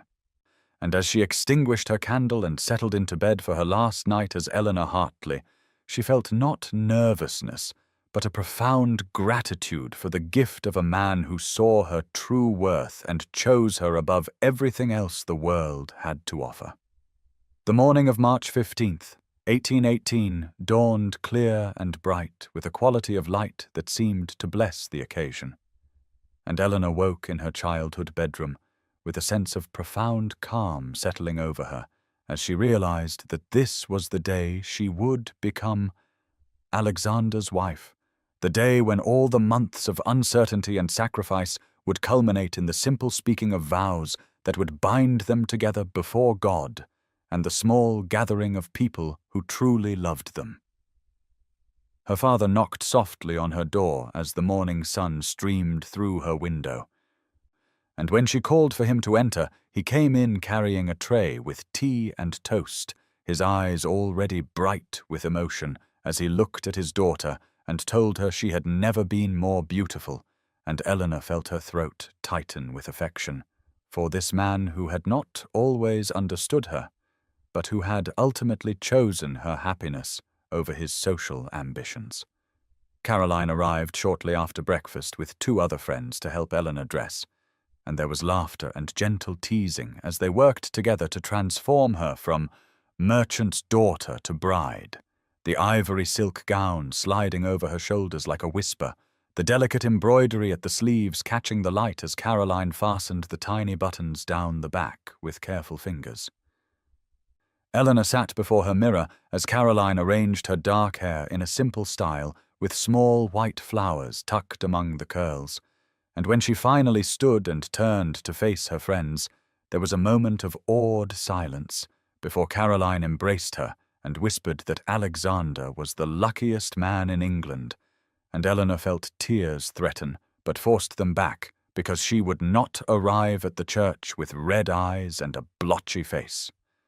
The carriage ride to the church felt both endless and far too brief, Eleanor sitting beside her father as the familiar streets of London passed by the window, and Thomas held her hand tightly and told her with uncharacteristic emotion that her mother would have been so proud of the woman she had become, of the courage she had shown in choosing love over convention. And Eleanor squeezed his hand back and thanked him for giving her the freedom to make that choice even when it went against everything he had hoped for her. The small church came into view with its grey stone walls and modest bell tower, and as the carriage stopped, Eleanor could see through the open doors that the interior was filled with spring flowers, simple arrangements of daffodils and early roses that filled the space with colour and sweet fragrance. And she took a deep breath to steady herself before her father helped her down from the carriage and offered her his arm. The gathering inside was small as planned, perhaps 30 people filling the first few pews, and as Eleanor stepped into the doorway and began her walk down the aisle, her eyes found Alexander immediately where he stood at the front beside his brother Edward. And the expression on his face as he watched her approach was one of such complete love and wonder that Eleanor felt every doubt she had ever harbored about her worthiness dissolve in the warmth of his gaze, and she moved toward him with increasing confidence, no longer the overlooked girl from the edge of the ballroom, but a woman who was deeply and genuinely cherished. The wedding breakfast was held at the Hartley home, and Eleanor walked into the familiar drawing room that had been transformed with spring flowers and white ribbons, now feeling like a completely different person than the anxious girl who had paced these floors, wondering if she deserved Alexander's love. And as she stood beside her husband accepting congratulations from the intimate gathering of 30 guests, she felt a profound sense of belonging that had eluded her for so many years. Thomas Hartley rose first to offer a toast, his voice thick with emotion as he spoke of his daughter's courage and the joy of watching her find true happiness. And though his words were simple, they carried genuine warmth that made Eleanor reach for his hand in gratitude when he finished, and the guests raised their glasses in agreement.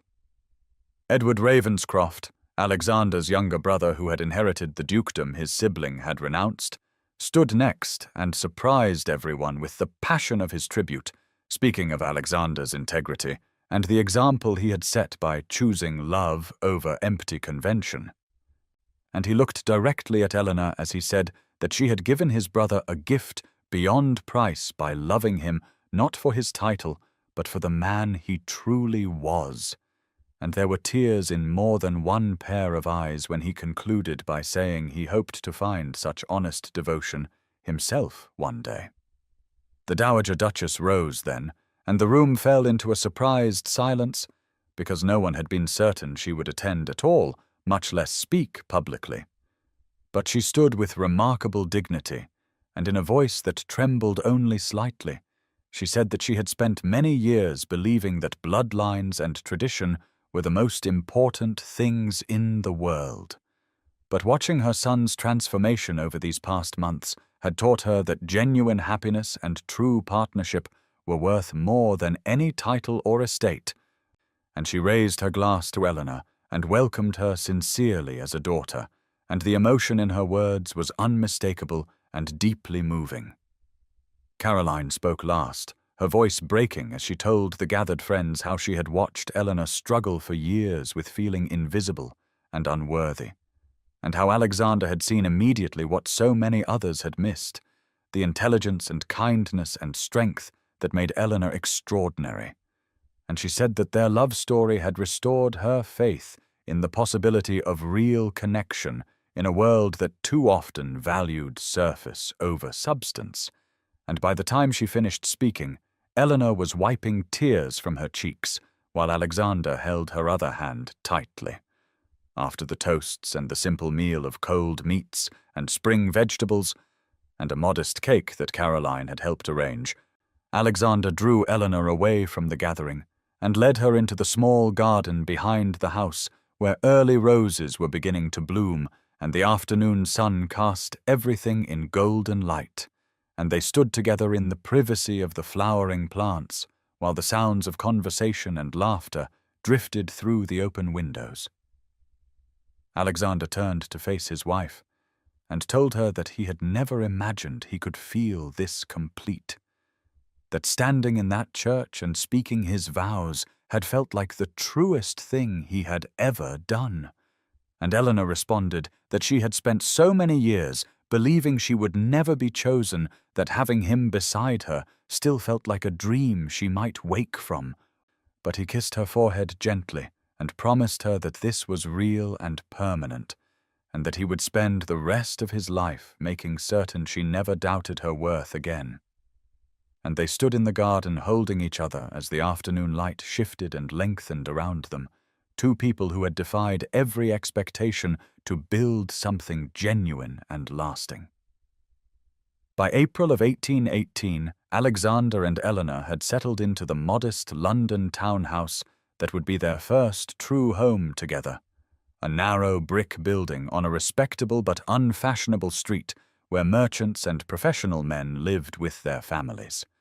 And though it was perhaps a tenth the size of Ravenscroft House, with its grand staircases and dozens of room, Eleanor found that she loved every corner of this intimate space where she could walk from drawing room to kitchen in less than a minute, and where no servants hovered in every doorway waiting to attend to needs she had not yet expressed. The house had tall windows that let in good light, and a small back garden where herbs grew in neat rows, and where Eleanor imagined they might sit on summer evenings, and she spent her first weeks as mistress of this household learning the rhythms of managing a home with only 2 servants instead of the army that had maintained her father's residence, finding unexpected satisfaction in the practical work of planning meals and reviewing accounts and ensuring that fresh flowers stood on the hall table to greet Alexander when he returned each afternoon from the offices where he now worked alongside Thomas Hartley, learning the intricacies of merchant trade. Alexander had approached this dramatic change in his circumstances with a determination that moved Eleanor deeply, rising early each morning to dress in the simpler clothes of a businessman rather than the elaborate tailoring of a duke, walking to the docks and warehouses where her father's enterprises operated, and applying himself to understanding shipping schedules and commodity prices and the 1,000 details that made the difference between profit and loss. And though she knew the work was utterly foreign to everything his upbringing had prepared him for, he never complained or suggested that he regretted the choice that had brought him to this new life. Their evenings became Eleanor's favorite part of each day, the quiet hours after supper when they would sit together in the small drawing room with Alexander reading aloud from whatever book had caught his interest, while Eleanor worked at her needlework or simply watched his face in the firelight. And sometimes they would talk for hours about ideas and dreams and the future they were building together. Conversations that ranged from philosophy to politics to the small domestic details of their daily existence. And Eleanor marveled that she had found a partner who valued her thoughts as much as he cherished her presence.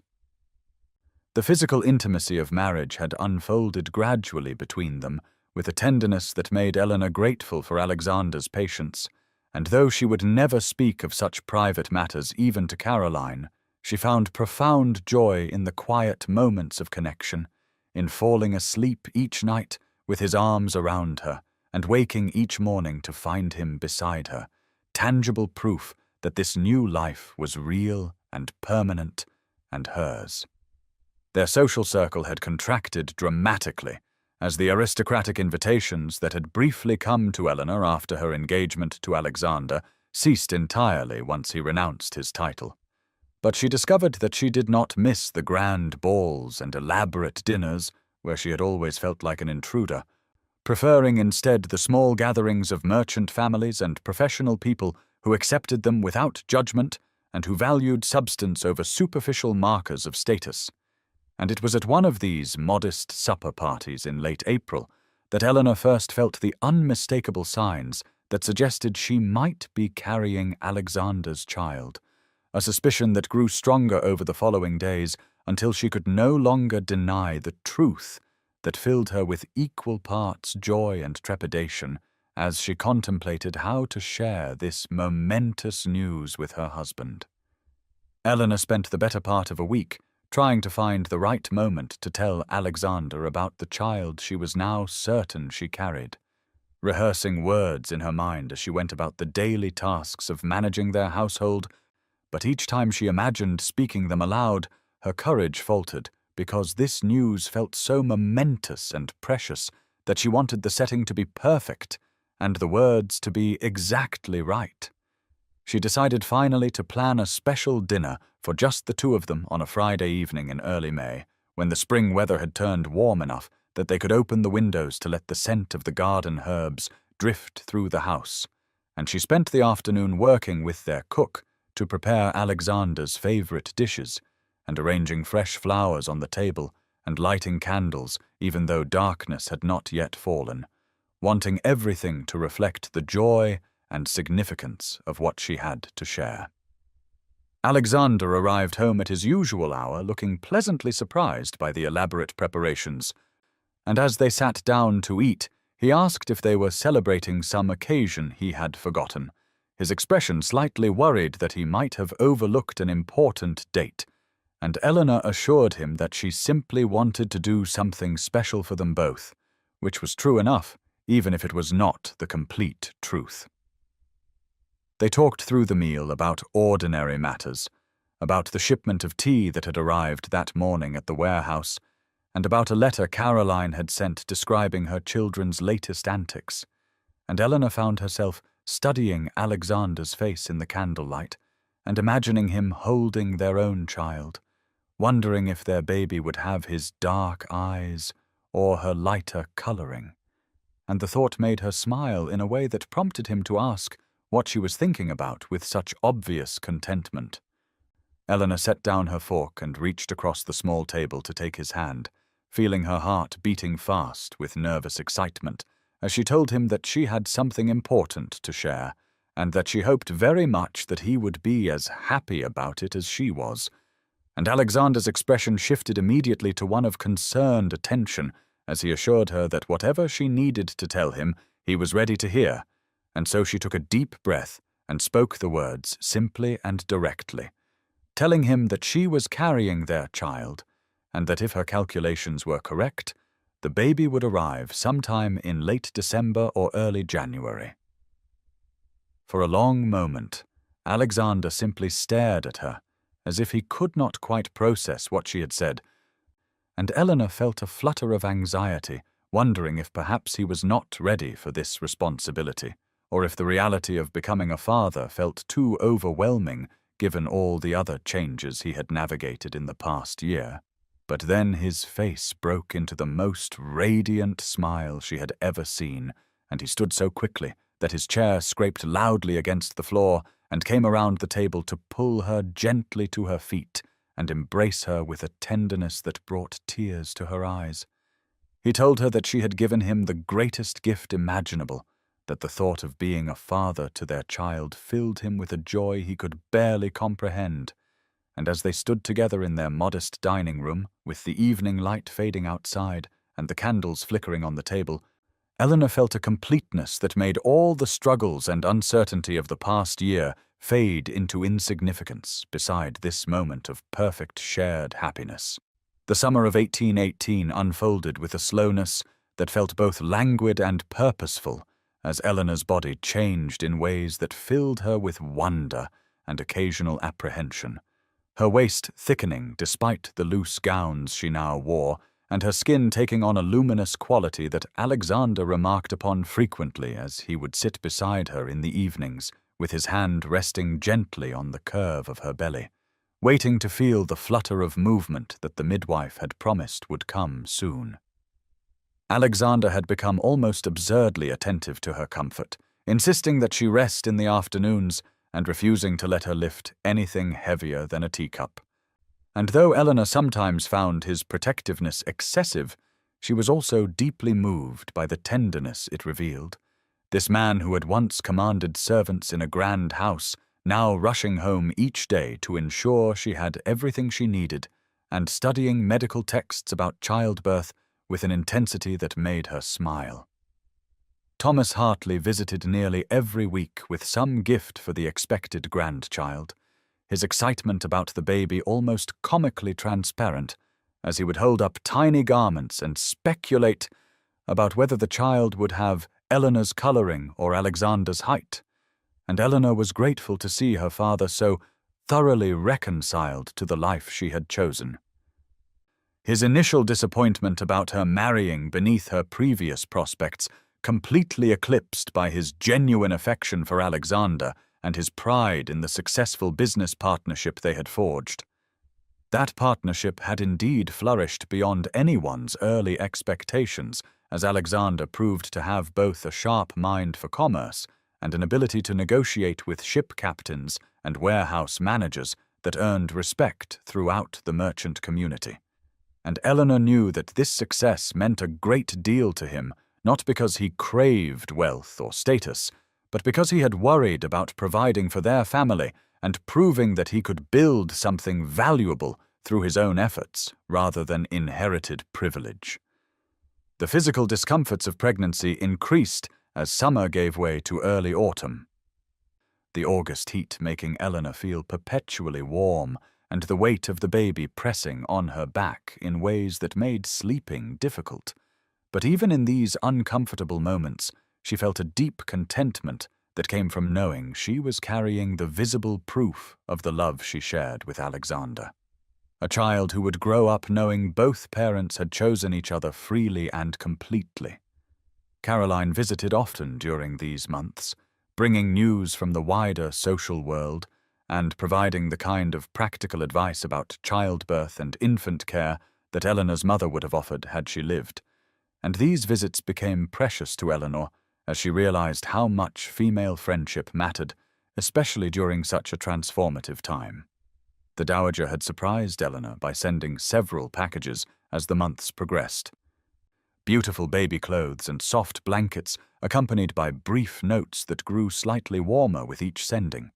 And though the older woman had not yet visited in person, Eleanor sensed that this was the Dowager's way of extending an olive branch and trying to build a relationship with the grandchild who would carry Ravenscroft blood, even if not the Ravenscroft title.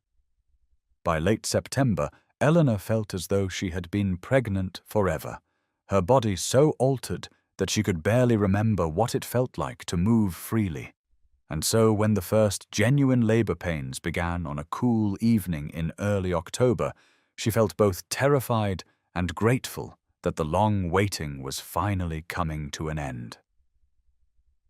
The labor pains that had begun as a dull, persistent ache in Eleanor's lower back intensified as the evening darkness deepened outside their townhouse windows, and by the time Alexander summoned the midwife and sent word to Caroline, the contractions had become so strong that Eleanor could no longer disguise her discomfort or pretend that perhaps this was merely another false alarm like the one they had experienced 3 days earlier. Alexander paced the hallway outside their bedchamber with the restless energy of a caged animal, his usual composure completely abandoned as he listened to the sounds coming from beyond the closed door. The low murmur of Caroline's encouraging voice and the midwife's calm instructions, punctuated occasionally by Eleanor's involuntary cries of pain that made him feel utterly helpless and desperate to do something useful, even though he knew that this was work only Eleanor could do. The hours stretched on with agonizing slowness as October's chill settled over the city, and Alexander found himself alternately praying to a god he had not addressed directly in years and mentally bargaining with fate, promising that he would be the best father imaginable if only Eleanor and the child came through this safely, because the thought of losing either of them was so unbearable that he could not allow his mind to linger on such possibilities for more than an instant. Sometime past 3 in the morning, when Alexander had nearly worn a path in the floorboards with his pacing, Caroline emerged from the bedchamber with sweat on her own brow and exhaustion in her eyes, but also a tremulous smile that made his heart leap even before she spoke, and she told him that he had a daughter, and that both mother and baby were healthy, and that Eleanor was asking for him with a tired insistence that suggested he should not delay. Alexander moved through the doorway in a state that felt suspended between dream and waking, his eyes immediately finding Eleanor propped against the pillows looking pale and drained, but also somehow luminous in a way he had never seen before. And in her arms, wrapped in soft white linen, was the smallest human being he had ever beheld. A wrinkled, red-faced creature with a surprising amount of dark hair and eyes that seemed to be attempting to focus on this strange new world into which she had been born. Eleanor looked up at him with tears streaming down her cheeks and told him to come meet their daughter, and Alexander approached the bed with the kind of reverence he might have once reserved for approaching an altar, his hands trembling slightly as Eleanor carefully transferred the tiny bundle into his arms, and he felt the astonishing weight of this new life that was somehow part of him and part of Eleanor, and yet entirely her own miraculous self. The baby made a small sound that was not quite a cry, but rather a sort of questioning murmur, and Alexander found himself utterly undone by the fierce wave of love and protectiveness that swept through him. This primal certainty that he would do anything to keep this small person safe and happy, and that his decision to choose love over duty had been vindicated in this perfect moment. Eleanor reached up to touch his arm and suggested softly that they name her Catherine, after his grandmother, and Rose after her own mother, and Alexander agreed immediately because the names felt exactly right for this child, who represented not just their love, but also the bridge being built between their two families. And as dawn began to break outside, and Caroline quietly took her leave, and the midwife finished her final ministrations, the three of them remained together in the quiet bedchamber. A family complete and wholly content in ways that neither parent could have imagined just 2 years earlier, when they had been merely two lonely people moving through separate worlds that society insisted should never meet. The christening took place on a mild November Sunday at the same modest church where Eleanor and Alexander had exchanged their wedding vows just 8 months earlier. And though the guest list remained small and carefully chosen, the atmosphere inside the ancient stone building felt far warmer and more emotionally resonant than many grand ceremonies Eleanor had witnessed in her youth, perhaps because every person present had chosen to be there out of genuine affection rather than social obligation. Catherine Rose wore the same simple white gown that had been Eleanor's own christening dress, carefully preserved by her father through all the years, and the baby remained remarkably peaceful throughout the preparations, as if she somehow understood the significance of the occasion, her dark eyes alert and curious as she gazed up at the faces gathered around the ancient baptismal font. The true surprise of the day came when the Dowager Duchess arrived in her carriage with Alexander's younger brother, both dressed formally, but without the ostentatious display that might have been expected, and Eleanor felt her breath catch as the older woman approached with an expression that was no longer cold or merely polite, but rather softened by something that looked remarkably like genuine emotion. After the brief ceremony during which Caroline stood as godmother with tears streaming freely down her cheeks, and Thomas Hartley beamed with such obvious pride that several guests smiled at his transparent joy, the Dowager approached Eleanor and Alexander with a tentative quality to her movements that suggested she was not entirely certain of her welcome, and she asked in a voice that trembled slightly whether she might hold her granddaughter for a moment. Alexander handed Catherine to his mother without hesitation, and Eleanor watched as the Dowager looked down at the tiny face with an expression of such naked tenderness that it transformed her entire countenance, making visible for perhaps the first time the woman she might have been had her own life not been so rigidly constrained by duty and expectation. The Dowager spoke softly to the baby about her grandfather who had died before seeing this moment, and about the Ravenscroft blood that ran in her veins regardless of titles or estates.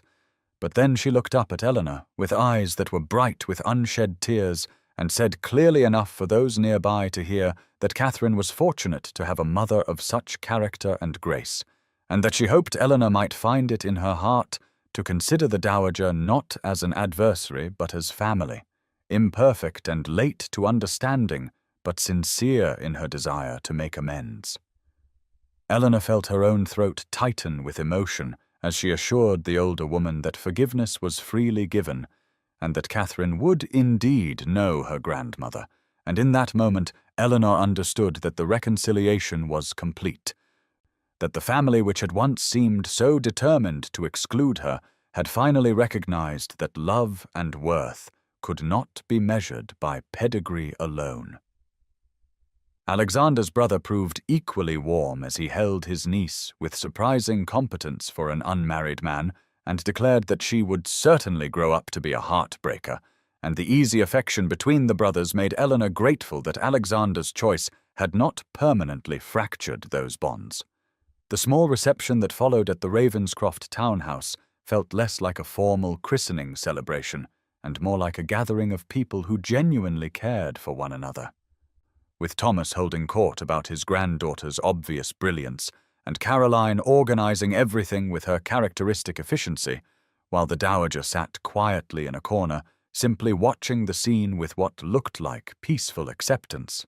And as afternoon light slanted through the windows and illuminated the gathering, Eleanor caught Alexander's eye across the room and saw in his expression the same profound contentment she felt. This sense that they had built something real and lasting from their choice to follow love rather than convention. Before departing, the dowager made one final gesture by commissioning a portrait painter she knew to create a family painting of Alexander, Eleanor, and Catherine.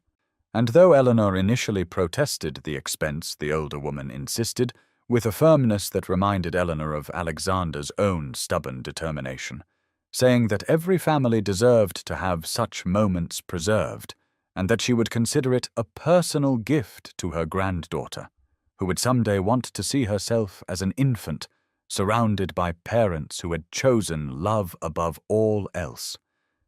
And as the painter arrived the following week and began his preliminary sketches, Eleanor realized that this portrait would represent not just their small family, but the complete transformation of everything that had seemed impossible just 2 years earlier, when she had stood at the edge of a ballroom believing herself invisible and unworthy of notice. The winter months of 1818 and into early 1819 brought with them a gradual but unmistakable shift in the attitudes of certain segments of London society toward Alexander and Eleanor, a change that began not with any dramatic gesture or public declaration, but rather through the quiet accumulation of observations that even the most rigidly conventional members of the ton found difficult to dismiss entirely. Word had spread through the merchant and professional classes about Alexander's remarkable aptitude for business, how he had taken Thomas Hartley's already successful trading concern and expanded it through innovative contracts with manufacturers in the northern counties, demonstrating a head for figures and negotiation that surprised those who had assumed a duke would be utterly useless in practical commerce. And even some aristocrats who had initially scorned his choice began to admit grudgingly that the man possessed integrity and capability that had perhaps been wasted in the ornamental role of titled nobility. Eleanor herself became a figure of increasing interest to a younger generation of ladies who had grown weary of the suffocating restrictions that governed their own lives. And on several occasions when she ventured into the better shops or attended concerts that Alexander's modest income could afford, she found herself approached by women who expressed admiration for her courage and who asked tentative questions about how one might live authentically rather than according to society's demands, conversations that surprised Eleanor with their hunger for something more meaningful than endless social performances.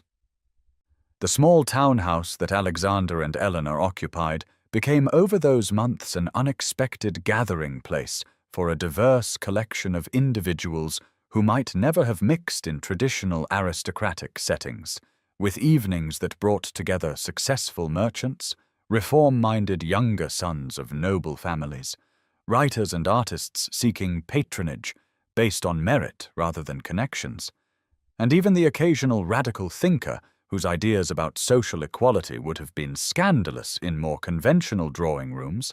And Eleanor discovered that she possessed a natural gift for creating an atmosphere where genuine conversation could flourish and where people were valued for their thoughts and character rather than their pedigree. Alexander found deep satisfaction in these gatherings that reminded him of his university days when ideas had mattered more than titles, and he and Eleanor became known among this growing circle as quiet revolutionaries who proved through their daily example that happiness and purpose could exist outside the narrow confines of traditional social hierarchy. Their very presence together, a kind of ongoing argument against the arbitrary barriers that kept people confined to the circumstances of their birth.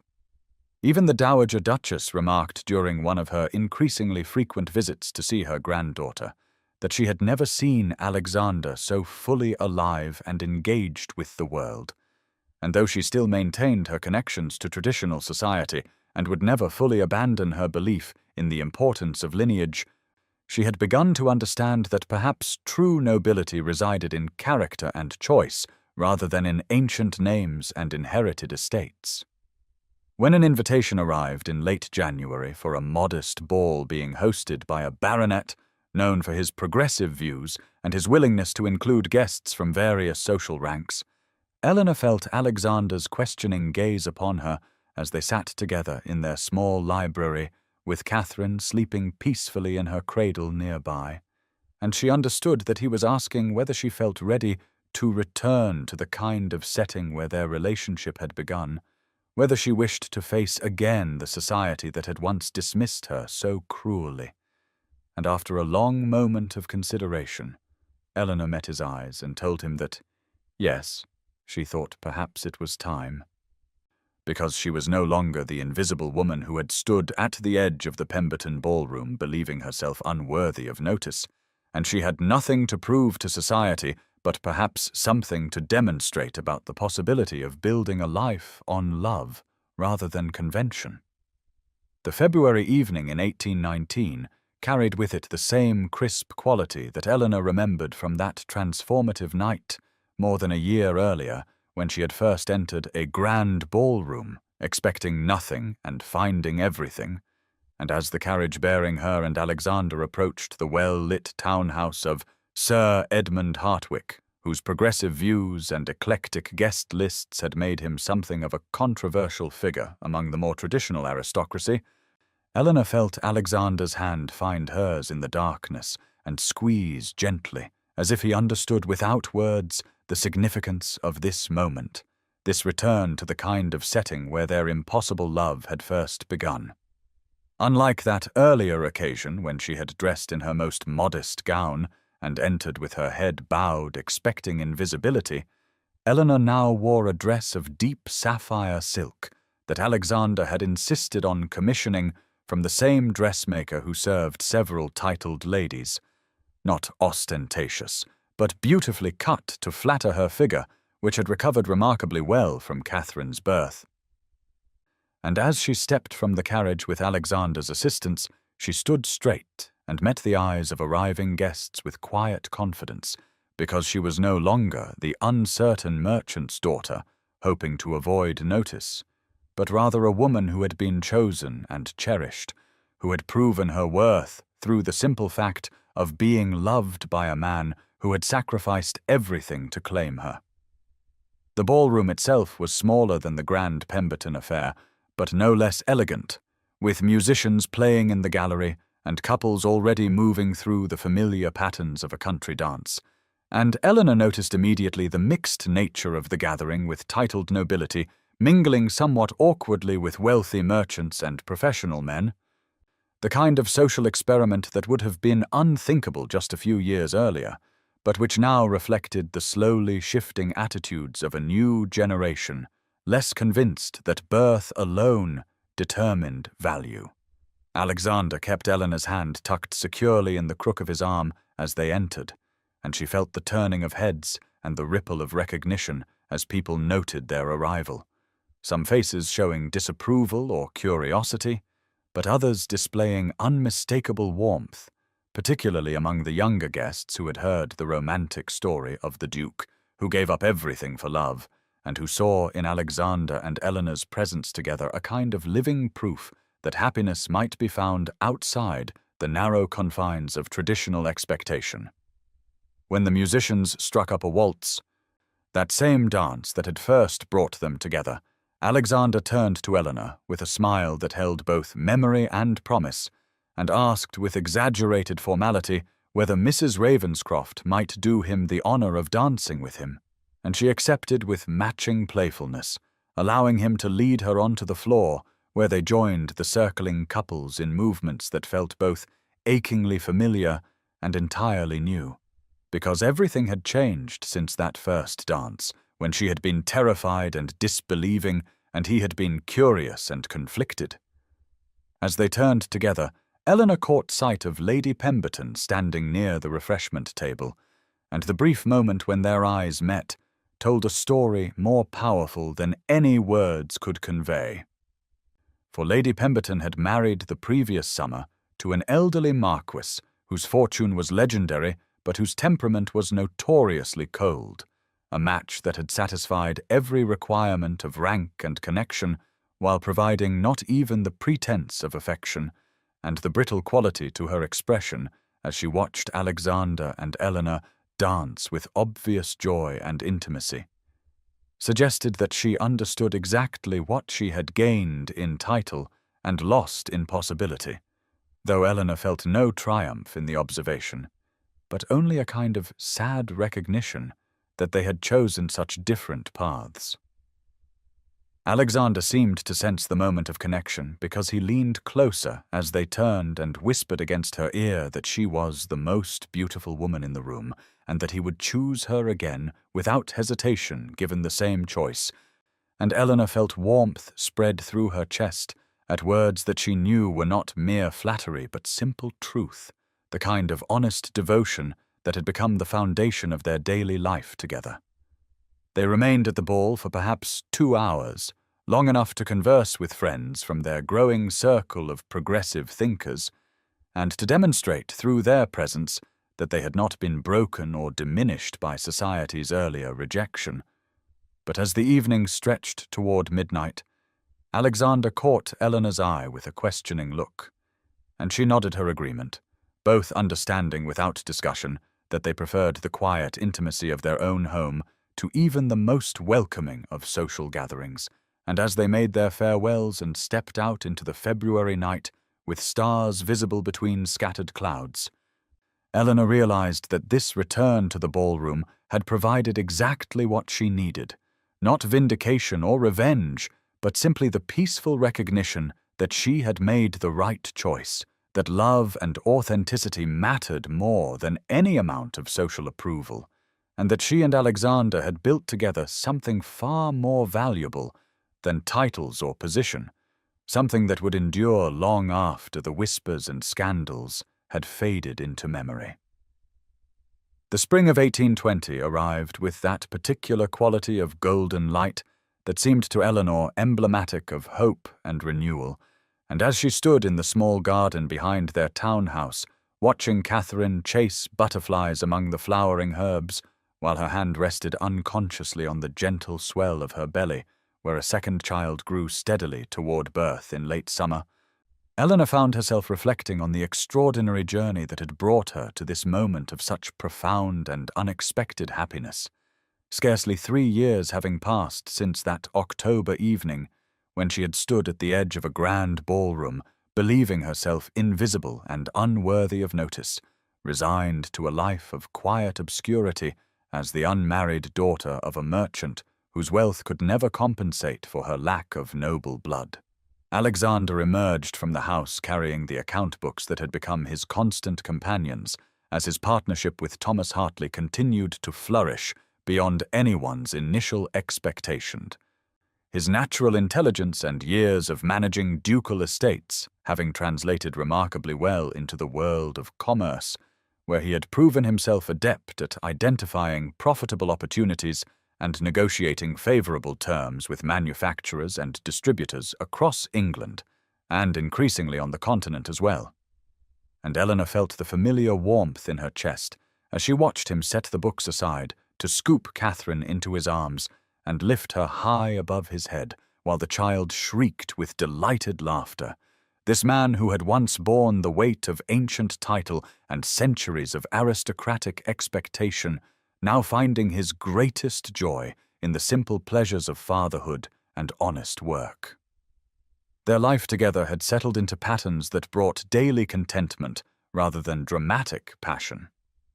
Though Eleanor still felt her pulse quicken when Alexander looked at her with that particular expression of tender devotion that suggested he would choose her again, without hesitation, were he given the chance to relive those agonizing decisions, and she knew with absolute certainty that the sacrifice he had made in renouncing his dukedom weighed on him not at all compared to the richness he had gained in their partnership of equals, their shared purpose in raising children who would know their own worth regardless of society's arbitrary measures, their growing circle of friends who valued ideas and character over pedigree and position.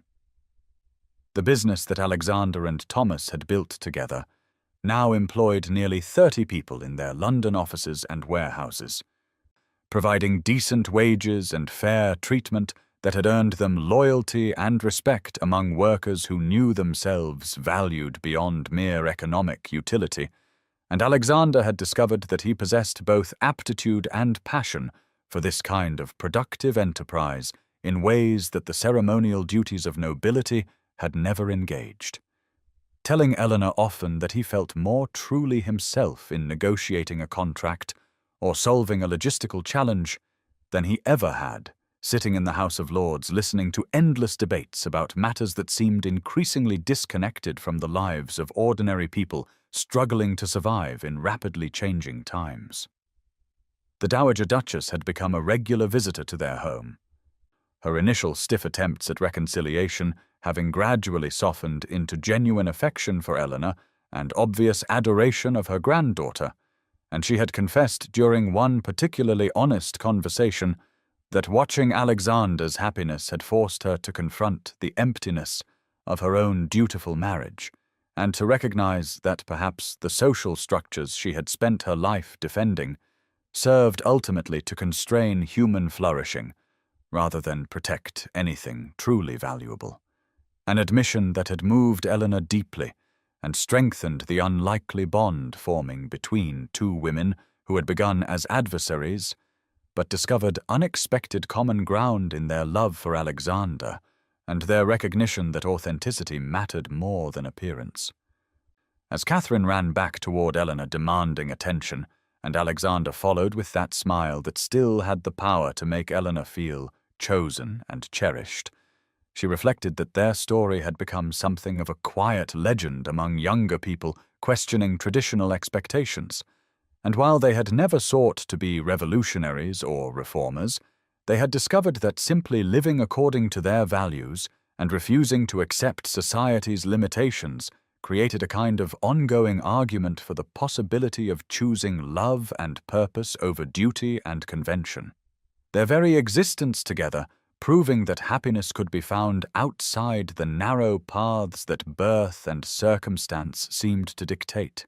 And as Alexander's hand found hers and their daughter settled between them in the warm spring sunshine, Eleanor understood that this simple moment contained more genuine nobility than all the titles and ceremonies and grand estates she had once believed forever beyond her reach.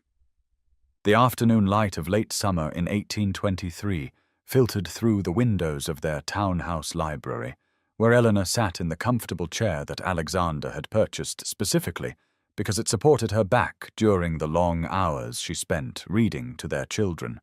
And as she looked up from the letter she had just finished writing to Caroline, who now lived in the countryside with her growing family, Eleanor found herself reflecting on how the passage of 6 years since that transformative October evening had proven beyond any doubt that the choices she and Alexander had made were not merely romantic gestures, but the foundation of a life rich with purpose and meaning that extended far beyond their own happiness.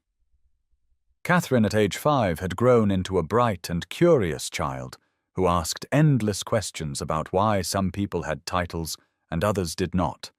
Discussions that Eleanor and Alexander navigated carefully to instill values of equality and merit while acknowledging the realities of the world their daughter would inhabit.